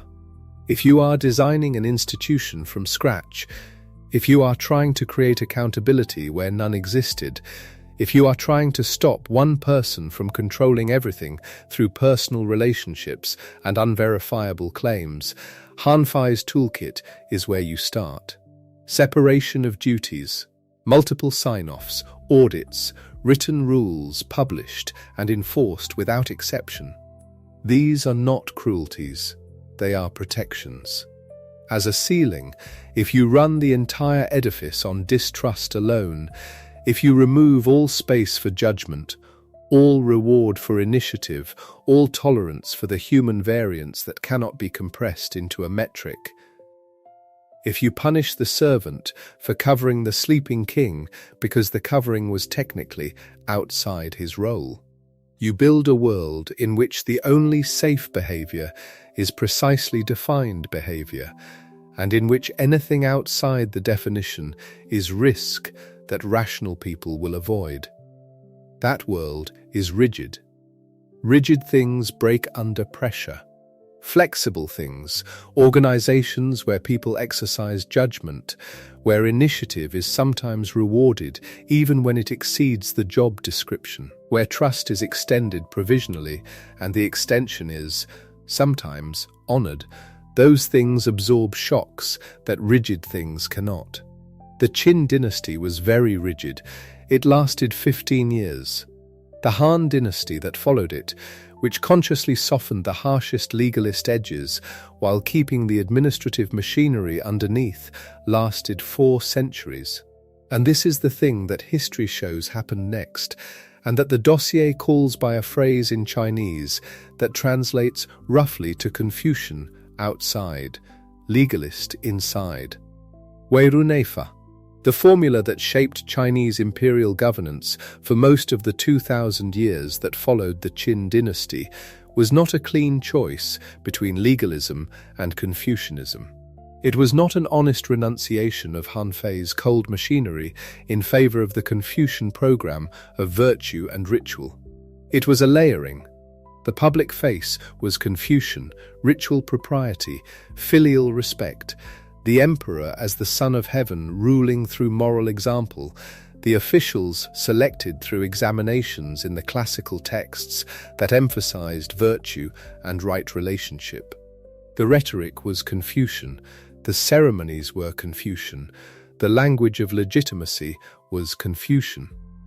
Underneath, the administration ran on legalist logic, standardized law, performance measurement, accountability mechanisms, the organization of official ranks by defined responsibility, the use of reward and punishment, the two handles, as the real levers of governance. Han Fei's tools, doing Han Fei's work, inside a Confucian wrapper that made the whole enterprise legible and acceptable to a population that found pure legalism too cold and too naked in its cynicism. The philosophy never left. It just stopped using its own name. And it has continued not using its own name, in forms that would not be recognized as legalism by anyone who had not been paying attention to the underlying logic. When a modern corporation writes an employment contract with specific deliverables and penalty clauses for non-performance, when an international trade agreement includes verification mechanisms and dispute resolution procedures rather than relying on the good faith of signatories, when a government agency is required to publish its metrics and be audited against them, when a financial institution requires separation of duties between the person who approves a transaction and the person who executes it, none of these institutions would describe themselves as legalist. They would describe themselves as prudent, as best practice, as what you do when you need an accountability structure that doesn't depend on everyone involved being unusually virtuous. That is exactly what Han Fei would have said. The principal-agent problem, formalized by economists Jensen and Meckling in 1976, built into the mathematical framework that won Hurwitz, Maskin and Meyerson the Nobel in economics in 2007, is the ruler-minister problem in notation. How do you get someone who is acting on your behalf and who has information you don't have to act in your interest rather than their own? The modern answer involves incentive alignment, monitoring, and contract design. The vocabulary is different. The logic is identical. 22 centuries of separate intellectual development converging on the same structure, because the structure is not a cultural artifact. It is a consequence of the shape of the problem. The problem has not changed. The problem is the problem of delegation. The problem of the gap between what you can observe and what is actually happening. The problem of the person whose job is to serve your interests, but whose incentives are their own. That problem was there when Han Fei was writing. It is there in every organization that exists today. It will be there in every organization that exists a century from now. The tools for managing it make the rules clear, align the incentives, verify the output, distribute the dependencies so no single point of failure can undo the whole thing. Those tools are not dated. They are durable. But, and this is the last thing to hold alongside all of that, the thing that makes the toolkit calibrated rather than merely cold, you cannot run entirely on verification.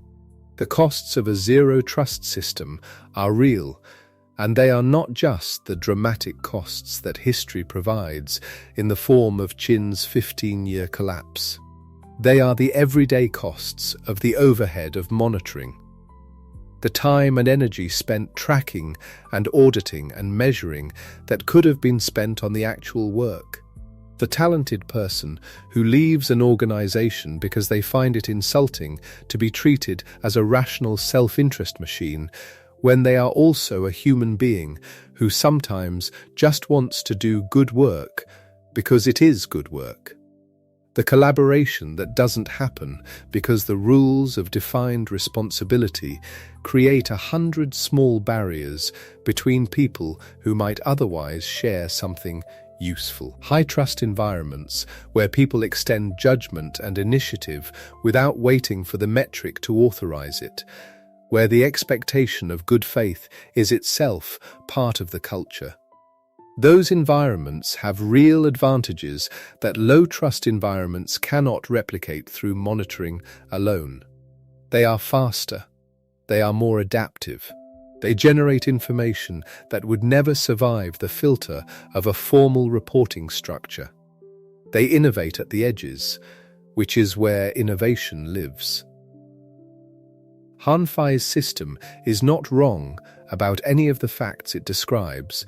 Human beings do follow incentives. Rational self-interest is a real force. The minister who benefits from your ignorance will often maintain your ignorance. The classmate who benefits from your elimination will, under the right conditions, pursue your elimination. These are true things. The philosophy's failure is not that it describes falsehoods, it is that it describes truths so completely that it has no room for anything else, and the things it leaves out, the small irrational acts of genuine loyalty, the initiative taken outside the job description, the relationship that holds under pressure not because of incentive alignment, but because of something harder to name. Those things matter. They matter in ways the system cannot capture. And a system that cannot capture something important and then treats the unimportant things it can capture as the whole truth will eventually mistake the map for the territory. The floor is solid. The ceiling is low.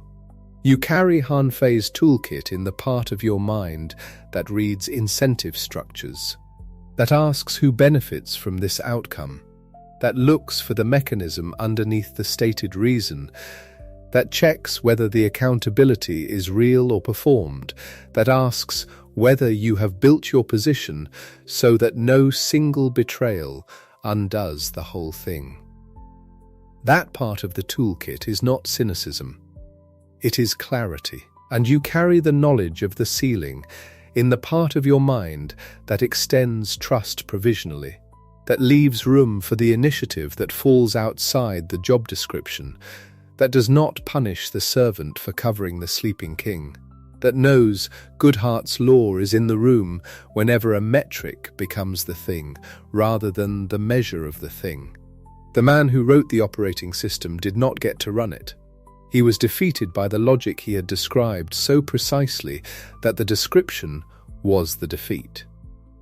Li Si read the same texts. Li Si understood the same principles. Li Si had the position and the access and the timing, and in the cold machinery of a court that ran on exactly the incentives Han Fei had theorized, Han Fei was the threat that a rational, self-interested rival eliminated. This is the thing the stuttering prince knew and could not protect himself from. You can describe the current exactly and still drown in it. Knowledge of the mechanism is not the same as power over the mechanism. The philosophy is a lens. A lens shows you what is there. It does not change what is there. It does not give you the leverage to change what is there. That leverage comes from position, from timing, from the accumulation of relationships and resources that are themselves subject to the same impersonal forces the philosophy describes. You cannot think your way out of the structure. You can only see it more clearly, navigate it more carefully, and build in enough redundancy that when the current pulls at you, as it will, because the current always pulls, you are not entirely alone against it. Han Fei was alone against it. His ideas were not. His ideas crossed the centuries in the bodies of institutions that do not know his name, in contracts and constitutions and accountability structures and audit processes, and the ordinary machinery of governance and organization that every person in the modern world moves inside every day. The stuttering prince who could not persuade in person persuaded everyone, just slowly, just without credit, just in the silent way that a foundational assumption shapes the design of every structure built on it, without any of the structures necessarily knowing what they are built on.